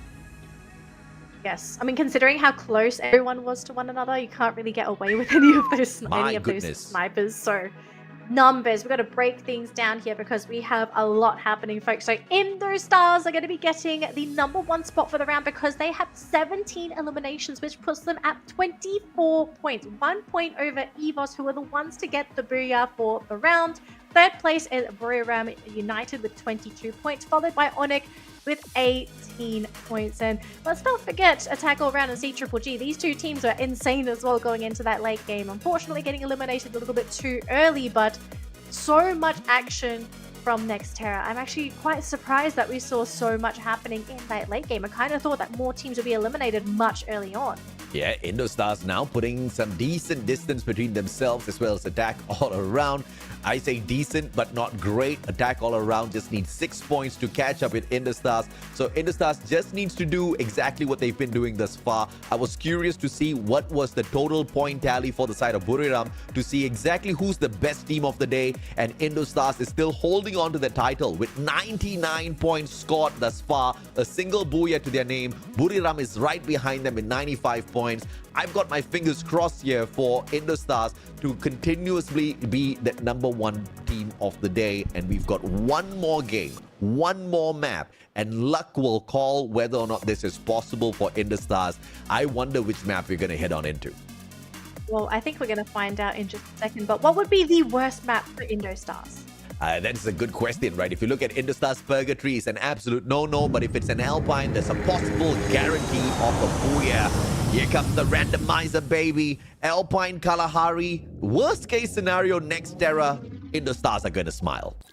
It is going to be Nextera. No way. Okay, this is a 50-50. We've only got 5 maps. Nextera is the 3rd best map for Indostars. So it's a maybe yes, maybe no. But we just saw what Indostars were able to do on Nextera. They got that #1 spot. No booyah, but they got to that final circle in a dominant fashion. There is a high chance here that they walk away with that #1 spot with the overall performance of day 3 from week 3. The only threat to that particular position and title is Buriram and their performance. Oh man. Although, should we also count CGGG on this as well, considering that this is technically also a map for this team? We surely should, but for some reason CGGG is just not shining like the bright stars that they are today, albeit they're not too far. I mean, 78 points picked up throughout the day, a single booyah to their name. If they really want, they can hustle. We've seen some massive points from them. I believe 32 points that they picked up earlier on with their booyah. So yes, they still are a threat. If you're a CGGG fan, you kind of have to give them your support. This is the last game for CGGG to start picking up those points and just go back to catching Buriram. Like, that's their goal today. And I kind of feel like we're maybe looking at a little bit of backwards here, you know, like they're getting points, but they're not getting enough points to offset everything that Buriram is putting out there. Yeah, they're 107 points behind Buriram. So, yeah, they can hustle, but they'll need to hustle for 2 weeks straight to catch up to Buriram. So, CGGG might be a threat to the booyah, but CGGG is in no position to be a threat for that #1 spot in terms of performance unless IDS gets eliminated in the 12th spot and CGGG picks up yet another massive booyah. That will be a shocker. That will blow my brain, and that will make me bow down to CGGG. All right, folks. Game number 6. Nextera. Let's see what is going to be happening. We're going to be going from the eastern side to the western side of the map. So a bit of a change up considering the flight path from that last game. Oh, yeah. And are we going to be seeing any shenanigans, any last minute hot drops? We are seeing a bit of a mix here for Todak and Dewa. The teams have not settled yet, but it looks like we are looking at a very clean drop for everybody, unless we may see a last minute drop. WAG and Attack All Round potentially going to be going in for a skirmish there. Oh boy. Attack All Around already scanned the area already. They know that WAG is within the vicinity, so they are prepared for battle. The only problem here is finding those guns. Mr. 05 is going to be the first one with the drops. Virus follows it up. Toda biting the dust early here. The rest of the boys need to run. 2 more players. Victory looks like he's going to be Bait. Virus, XF8 gets tagged up. SMG versus the assault rifle. Assault rifle has the advantage, but the backup from Mr. 17 just makes that much more easier. Dewa, 3 early points. Thoda with 1 final survivor. And Attack All Round still trying to battle it out here with WEG getting 1 elimination to their name thanks to Jump God. Cyrus going to jump onto Kororo, but he doesn't do enough damage, so Kororo wins that skirmish. And he should be able to get the elimination. No teammates here by Ghost, though, coming in across that platform. Now, Kororo, 1 tap away, 1 bullet. That's all it takes. But thankfully, his teammate comes in and cleans up. Oh my goodness, very scary situation for these teams, but God of Wolf, though, not too happy themselves. Actually being jumped on here by Expand. Oh boy, that could have actually been way worse than it actually was, but thankfully able to get that recovery off as well. But Rip going to be caught by Crime MKS. In the meantime, though, a couple of teams are picking up their players as well. God of War picking Rip back up into this game, but Isa going to be caught by Crime MKS. Crime just doing quite a lot in this early game so far. Crime's always picking up the slack, always doing a lot out there. The hardest worker, the hardest worker, and the best import, I have to say, for Malaysia from Indonesia. And the boy's a good soul as well, very humble. Although he's a great player, he never once flexes in front of his team members, always gives credit to the rest of his team members. And Indostar's actually picking up 1 player, easy one, and unfortunately, early elimination. But now an all-Indonesian skirmish potentially here at Boxing. Possibly. 2 players on the roof, everyone else on the ground. We'll have to see what happens later on, but looks like C Triple G going to be spotting out God of Wolf in just a second if they haven't already. And we know C Triple G, this team is really upset, I think, with a couple of their rounds. They're going to have to try and pick up the slack with some of those eliminations.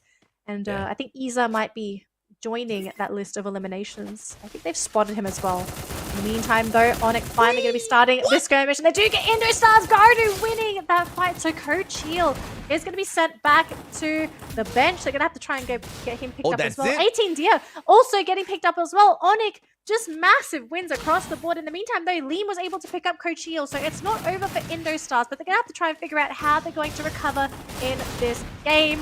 Oh boy, that's not looking too good here, AJ. Oh, Liam was so lucky that he did not get jumped. The elimination was very slow. He managed to pull out his pocket market, bring his player back in. So there's 1 insurance policy out here for Indostars. They have to slow that pace down and hope and pray they do not get found early. And Coach Heal brings in a revival. Raz brings in his partner. Indostars are back in business, baby. They're back in business, but they're going to have to try and figure out how to get their econ back up because the team is basically just going to go for a clean reset here. Now, God of Wolf, they've poked Bear here. Todak not going to be too happy, but they do get Noki. Great shots coming in from Dikang. So that's going to be a elimination to God of Wolf. Traps, though, on the rooftop. Not sure if they're going to be expecting him here. Flash, in the meantime, they're going to be going for a elimination onto Coach Heal. So IDS, even though they're picking up players, they do have to consider how they're going to safely loot back up because obviously you want to spread out as much as you can.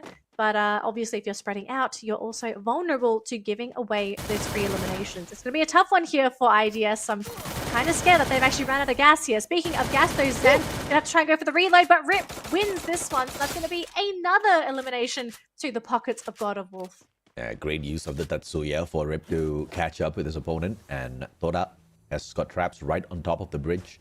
Question is, how many players does Toda have still on their side? GOW doesn't really care at this point of time. They just want to pick up anything that they can find out there on the battlefield.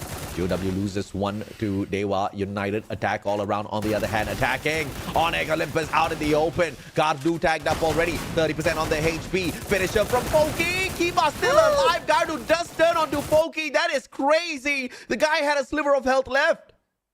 Oh boy, I think this might just be it for Onyx. They've been completely surrounded. Attack all around is going to be coming in for the attack themselves. Can they get the finishing blows? They get Joel. Kiba actually going to be revived on the other side of the map, it seems. They're going to continue on though. Onyx, they might have 1 survivor left, but if the survivor is not able to get these revives off again, this might just be the end of the road here for Onyx as they eventually are going to be tapping out for the round. Now, attack all round. Happy with their performance so far. Elimination leaders with 7 eliminations to their name. They want these points. This is a great way to finish if they're able to keep this momentum going. Now, Liam from IDS going to be eliminated by Flash. But look at this, Coach Heal, 2 more revives. It's a game of revival here for IDS. They are so desperate to try and put themselves in a favorable position, but so far every part of the map has been occupied. XR usually is pretty slow with the eliminations, all thanks to the number of compounds that are in and around the area. But unfortunately, it's not the case in this game. Multiple eliminations from the very start. And CGG has found one more for themselves. Traps, nowhere to go. And one more secures the elimination expand. No revivals thus far. They have been able to stay away from a lot of that heavy firepower that the other teams can bring to them. So good on them.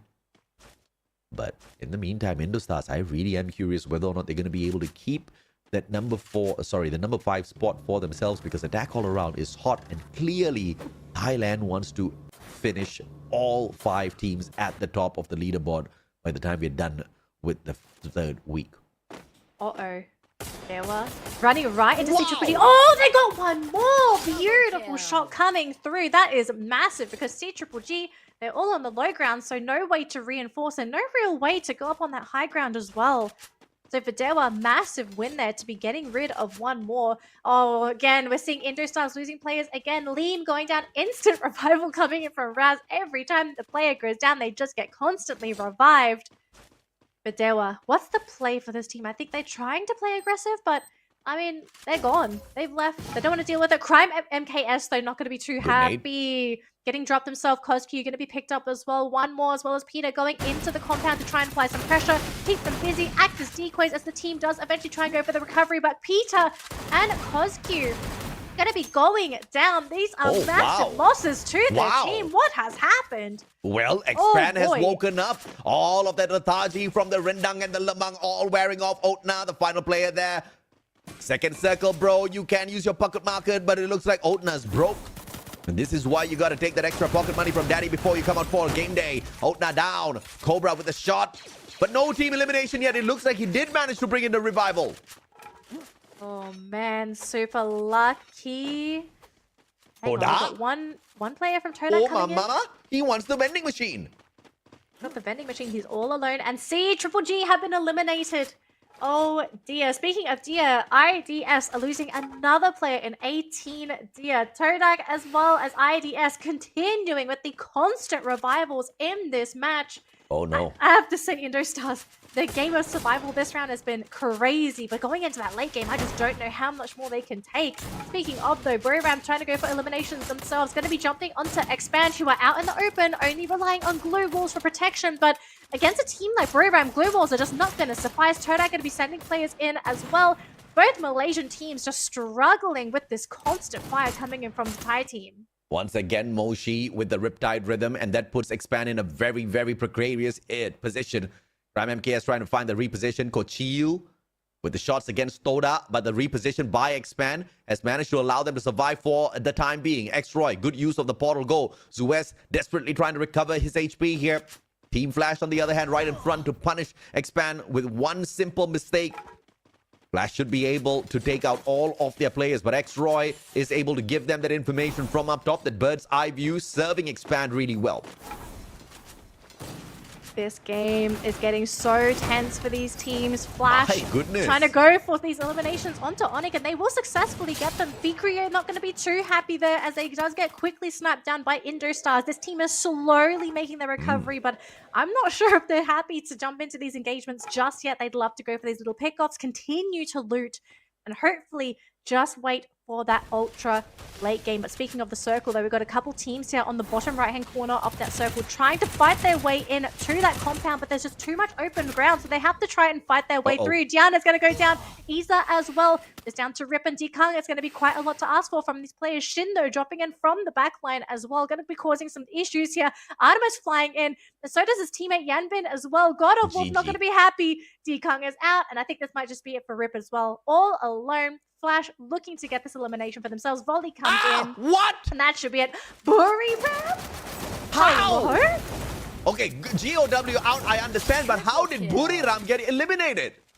That is definitely a shocker. But let's focus on the teams that are still in this battle. We still have Team Flash trying to go for the vending machine, but attack all around is there. They have so much vision to play with as well. So I think they're more than ready to try and jump onto Flash as they try to use that vending machine. Volley, though, going to be attacked. Yumbin on the low ground. Jump God trying to run in, but the glue wall's blocked from Yumbin. Beautiful play to prevent Jump God from going in for that rush. Volley, though, coming in from the outside. Maybe can try and go for a backstab. He's in that blue zone. Not going to be too happy unless he can find that opening. Poon God, though, keeping his distance. Spotting for the team. Oh, my goodness. That snipe almost connecting. But I have to say, though, Flash, they're playing this so slowly, so methodically. Indostars, is this the time for this team to shine? They had such a horrible early game. Maybe this is how they loop back up, AJ. Oh, yeah, absolutely. Fouls out in the 8th spot. Expand still alive and kicking. Indostar still alive and kicking. Buriram out already. Indostars bound to be the best team out here for day number 3 in week number 3. 8 India going in for the finisher.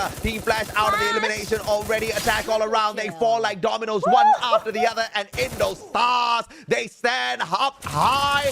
8 eliminations in hand. He was Divine going down one after the other as well. This is just insanity. The fight, the resilience of Indostars, you have to respect that. Indostars might have to go for a rebrand into Invincible Stars. You think you can take them out, but you can't. The match isn't over yet though, AJ. Still plenty to go. Yeah. Our main contenders, EVOS, Expand, and Indostars. Onyx do have 2 players remaining, but with 2 players only, there's only so much you're going to be able to do. And their positioning, not really the best. They're both spread out. If any of these players get knocked, there's no way that they can get picked up at all. EVOS, though, looking to come in from the northern side. Expand, managing to keep towards the western side of that circle. And then, of course, you have Indostars occupying the right-hand side. Oh, man, this is going to be such an insane late game. Looks like Joel, though, going to be shot down. So Onyx down to their final player. And the circle has been decided. It's towards Onyx. So Indostars making their way through. It's clear, so they will be able to at least find that cover. I mean, almost all these players were fasting the whole day. Okay, they all just broke fast. It was a very difficult period.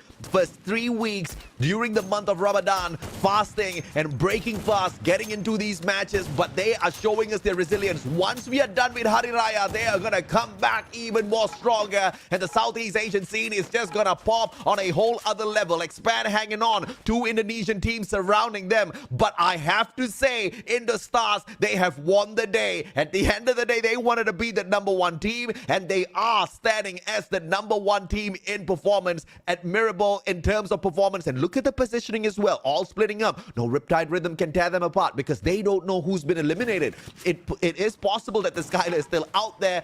Indostars trying to play that counter against that Expand, trying to hold their position. No more circles to play around with now. Everything's just going to go down to the center. 25 seconds to make your move in the open grounds. Oh, this is crazy. I mean, looking at the team so far, I actually think Indostars have the advantage when it comes to positioning because they have so many things that they can potentially hide behind. It's going to be so tough for EVOS and Expand to make their way through the center. I hope they have the glue walls ready, but hang on a minute. Look at the portal goes being deployed. They are going to wait for this timing here. Expand. They all hop on down. Portal go is there. The timing though, where? They went to the opposite side instead. They didn't go straight in for Indostars. This is the second portal goal that's used. They went outside the circle. They made a long rotation around. Expand, you crazy monsters. They tank the blue. They go in here. And Indostars, they back away from EVOS Divine. They know now that they might just get backstab and they turn around to the left-hand side. They want to focus on Expand a little bit as well. And a 3-way fight all through those glue wall melters break out between the 3 teams. Oh, these teams, they're fighting each other, so there is no direct 1v1 at the moment. Just so many grenade glue wall melters being thrown down. These teams are getting ready to push. It looks like Ray on the side of EVOS wants to make that move happen, and they're aiming for Expand. Indostars on the left-hand side. I'm questioning what they want to do here. Are they going to jump on EVOS? I think they're going to let EVOS take on Expand. So Indostars, they're going to hold back. Expand, they have to somehow survive this pressure. X-Ray going to be coming in. They want to go onto Ray. Who gets the first shot? Tatsuya burst there, cluster for Aim God. Indostar says, hey, boys, you guys just carry on. We'll just come back. You know, there was a lot of hustling, a lot of revival at the very start of the game. We need to just take a little bit of rest. UAV now sent out. They get the information for all of the spots, but the Ice Grenade's going to be tagging up 2 players. Prime MKS does get Aim God. Lean there executes Zuez. X-Roy goes down as well. Grenades after one another and expand. Only 2 more survivors left. EVOS, though, they're still looking very healthy with 3 players, 9 players alive on the map. So 3 apiece so far. We've seen 3 casualties at the moment, but we're running out of space here, AJ. It's time to go expand. They've been absolutely cornered. Crime in the blue zone. It's actually going to be Indostars with 4 players occupying the majority of the circle. Crime going to go down. Cobra going into the blue. Indostars still in that circle. Evil's trying to make their way through, trying to use the terrain to their advantage, going on the high ground, sniping from above. Maybe Evils are going to be able to do it. They've got 1 player left. It's going to come down to Ray. Ray, can he win for the team who stopped 3 players alive? EVOS, I think they may have done it. ABAX, EVOS, what happened? EVOS Divine, beautiful stuff. They did respect, they gave they did mention earlier on that Indostars were, of course, the better team of the day, but they were going to try their very best, and try they did. EVOS Divine with a back-to-back solid performance out there on the battlefield, and who would have thought that this team could actually pull it off, because they hit that fantastic booyah at Nextera earlier on, and it seems like they just want to dominate this map. Back to back, they get the booyah for Indonesia. Back to back, we saw all 3 Indonesian teams in the center in that final circle. It looks like Indonesia loves to play at Nextera. Oh man, that late game use of the terrain from EVOS. The fact that they were able to jump onto the crates, they had the top-down views, they were getting those shots off, and Indostars didn't have access to that terrain either, right? Because based on the angle that these teams are coming in, it was only EVOS that had a way up there. So because they were able to get up there, and Indostars were just at the mercy from that top-down attack, and also the fact that they were able to utilize the crate as well, EVOS, I kind of wonder, like, at the end of that fight, did they actually think that they were going to win that? Because it was so close. And it doesn't matter. I mean, at the end of the day, the booyah is just like, how do I put this? Just an extra flex, which means nothing to them, right? Even for Buriram United Esports, they really don't care about the booyah. At the end of the day, the booyah only gives you 12 points. The eliminations can take you to the top of the leaderboard. And Indostars were trying to be that #1 team in terms of performance, and they pulled it off. Indonesia overall had a fantastic run today. Even EVOS Divine managing to be in the top 3 teams when it comes to performance. The only team from Thailand in the top 3 is Buriram United, and they faltered early. A shocker of defeat as they got taken out in the 10th spot. We didn't see what happened to them, but Indostars were sure as hell delighted. It looks like they prayed hard and their prayers were answered, but they did not depend on just pure luck to get them to that final circle. I mean, it was great strategizing, and the revival gameplay, if anything, luck was against Indostars. They kept getting caught out, they kept getting slain, they kept getting kicked out of the lobby and brought right back in. You have to respect the resilience, and then to get into the final circle with all 4 players ready for battle, and for what to bring it down to decide the booyah was, I have to say, luck. EVOS Divine got it because of the positioning for sure. But the circle and the chaos of the glue wall maze outside made it so impossible for either Indostars or Expand to circle around. I mean, we saw what happened to Expand. The Tatsuya burst, but they were just bursting into more glue walls. It was just a maze. They couldn't find it. Look, I want to say, if anything, I want to thank the players for giving us such an amazing game to sort of end out things for week 3, because we are on a 2-week break. And I'm very sure this last game is going to be on our minds for the next 2 weeks. I'm really excited now to see, like, if we're getting games like this, and we're only halfway through, what are we going to be getting for the next 3 weeks? That's going to be a big question for me. But the interview is ready. Let's see what EVOS has to say after an amazing way to finish game number 6.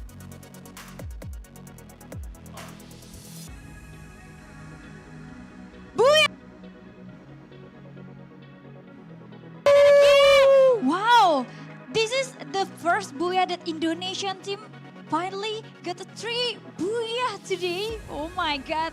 How do you feel to get booyah 2 times in a row? Gimana perasaan kamu akhirnya dapat booyah 2 kali berturut-turut?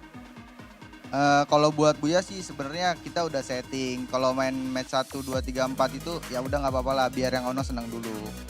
Jadi biar liburan mereka nggak tenang gitu.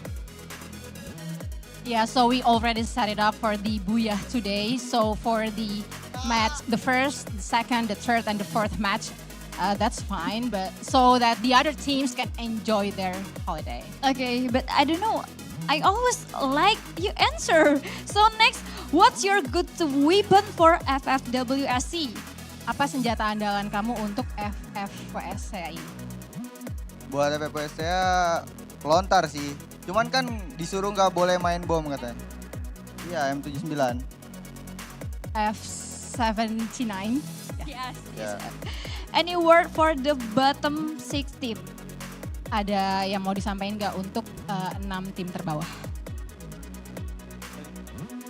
6 tim terbawah dari 18. Ya. Buat 6 tim terbawah, ya udah di bawah aja dulu. Kita lagi nikmatin di atas soalnya. Yang kiri-kiri aja. Okay, so for the bottom 6 teams, please stay at the bottom because we're still enjoying our plays. Okay, thank you so much, Gede. So,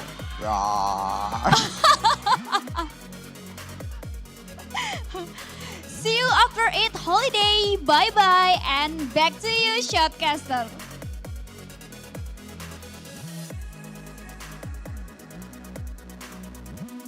G'day's like, see ya. Gotta love it. What do you have to say to the bottom 6 teams? You stay there. You stay there so we can have fun up here. You stay there so that we can get to the grand finals. I mean, even if they were to climb up EVOS Divine, I'm pretty sure they'll not be messing around with you guys. I mean, the performance from EVOS Divine has been divine indeed. They perhaps didn't get the #1 spot, but Indonesia is truly proud of what they've been able to do out there on the final day of play today. Ray with the MVP, well-deserved 7 of those eliminations, 10 knockdown, 2,643 on the damage. I mean, I have to say, brilliant in terms of just sticking their noses out of the battle, just allowing everybody to do their work first, and then finding the best place to position themselves inside the container, down in the middle. It just gave them some natural defense. They just had to play around with those glue walls a little bit. Brilliant stuff all around. Brilliant stuff. Just amazing to watch, and just I guess like we get a bit of a glimpse into the thought process of these players as well. If we had to sort of break down the thought process for EVOS and Indostars, EVOS, we could definitely tell there was self-preservation, but they also balanced that with aggression. Do you feel like Indostars maybe played that late game a little bit too defensive, trying to focus more on trying to survive that circle rather than eliminating EVOS? I know, that's just classic Indostars, right? They always want to be the last team to have the say. They don't want to be the first ones there. They always say the early bird gets the worm, but the problem is, how do you know you're not the worm? And that's the exact way Indostars thinks. They do not want to be the worm. Don't want to be the worm, got to be the bird. So, I mean, at the end of the day, I think EVOS is very happily going to be the bird there, perched on top with those points. Very, very happy with themselves, especially with how they ended the tournament for the first 3 weeks. And with that said, all the other teams are now locked in for 3 weeks of play. We've still got 3 more weeks to go after a 2-week break. But I'm genuinely curious to know what is going to be spoken about amongst these teams during that 2-week break. What are the teams? Oh my gosh. What a highlight, baby. Indonesia. Once again, back-to-back games. All 3 Indonesian teams were in that final circle. So well-deserved respect for Indonesia here. Kochil Ray getting the double, G'day as well. Everybody deserves to be highlighted. Kochil got revived 3 times and still performed in that final circle. I have to say, respect to Indostars, because I have not seen a team get tortured that much. I have not seen a team get revived that much and still get to that final circle and dominate when it comes to those points, because dominate they surely did, right? 121 points Indostars walked away with through the 6 games today. And I mean, the guns themselves tell the story of how that match ended, right? It's just everyone in each other's face trying to go for that one money shot. Absolutely crazy. So anyone that might be tuning into the broadcast now and you missed game number 6, go back, rewind, YouTube, whatever platform, go back and watch this game. Absolutely insane, incredible late game as well. But here's the game standings to wrap things up for week number 3. Teams in Group A, B, and C have wrapped up all of their games and are going to be on break for the next 2 weeks. EVOS going to be taking home 28 points for themselves. Super happy with these points. Indostars going to be taking home 22. Continuing on with, I guess, the best consistent play throughout the day. How many points total did Indostars actually get from all 6 matches now? 121 points, 73 eliminations, Wow. 48 from placements. They were hands down the best team of the day. And of course, all thanks to Buriram for getting taken out super early. They were able to perform, right? Because if Buriram had been in that final circle, obviously things would have been so different. You saw the maze of glue balls. That's the kind of scenario where Skylar would have been so deadly. And I think this is something that the Indonesians, the Malaysians, the Vietnamese squads really need to consider as well. During the 2 weeks break, the snipers need to start using Skylar, need to start practicing Skylar. You see, Buriram is working on this so much because they know this is what Brazil is going to do on the world stage later on. Buriram is not treating this as a competition. They're treating this as a professional scrimmage where they can practice some of their strategies that they've been plotting out. And so close to that 700 points. Yesterday, they fell short from the 600-point mark. Today, they fall short from the 700-point mark. But that's the only negative feedback that we have for Buriram, that they could not hit those crazy, insane numbers. Because at the end of the day, they're still dominating up at the top. I mean, by what? They are clear at the top by 110 points. And of course, the MVP leader, Funa, the man who made so many mistakes out there during these experiments, caused Buriram so many of those matches, so many of those booyahs. But when he refined his gameplay and he stepped it back up, he is the most dominant player out there. Yes, and this week's Predator is going to be none other than 18 Dia from Indostars. 42 eliminations to his name. And look how closely he's trailed by Buriram. Wasana, Funa, right on his tail with 40 eliminations apiece. I mean, this is a testament to just how good today was. Even the first day of play day for Indostars. Just a really great week. Yeah, man. I mean, Wasana, a total of 136 eliminations so far in the competition, followed by Funa with a total of 124 eliminations. I mean, when you've got the 2 top eliminators in one team, what can you expect? You can expect a 110-point lead. That is a whole tournament's usual worth of points just with that one team. That is a great day of play. Today, we saw Indostars walk away with 121 points. They are clear by 110 points. It's a full day of booyahs and great plays. That's what Buriram has.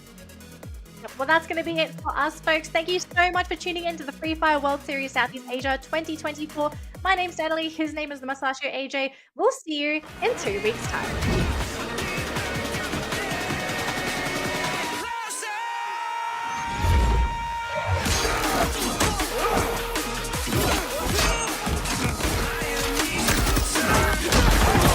Supplier! How'd you like them apples?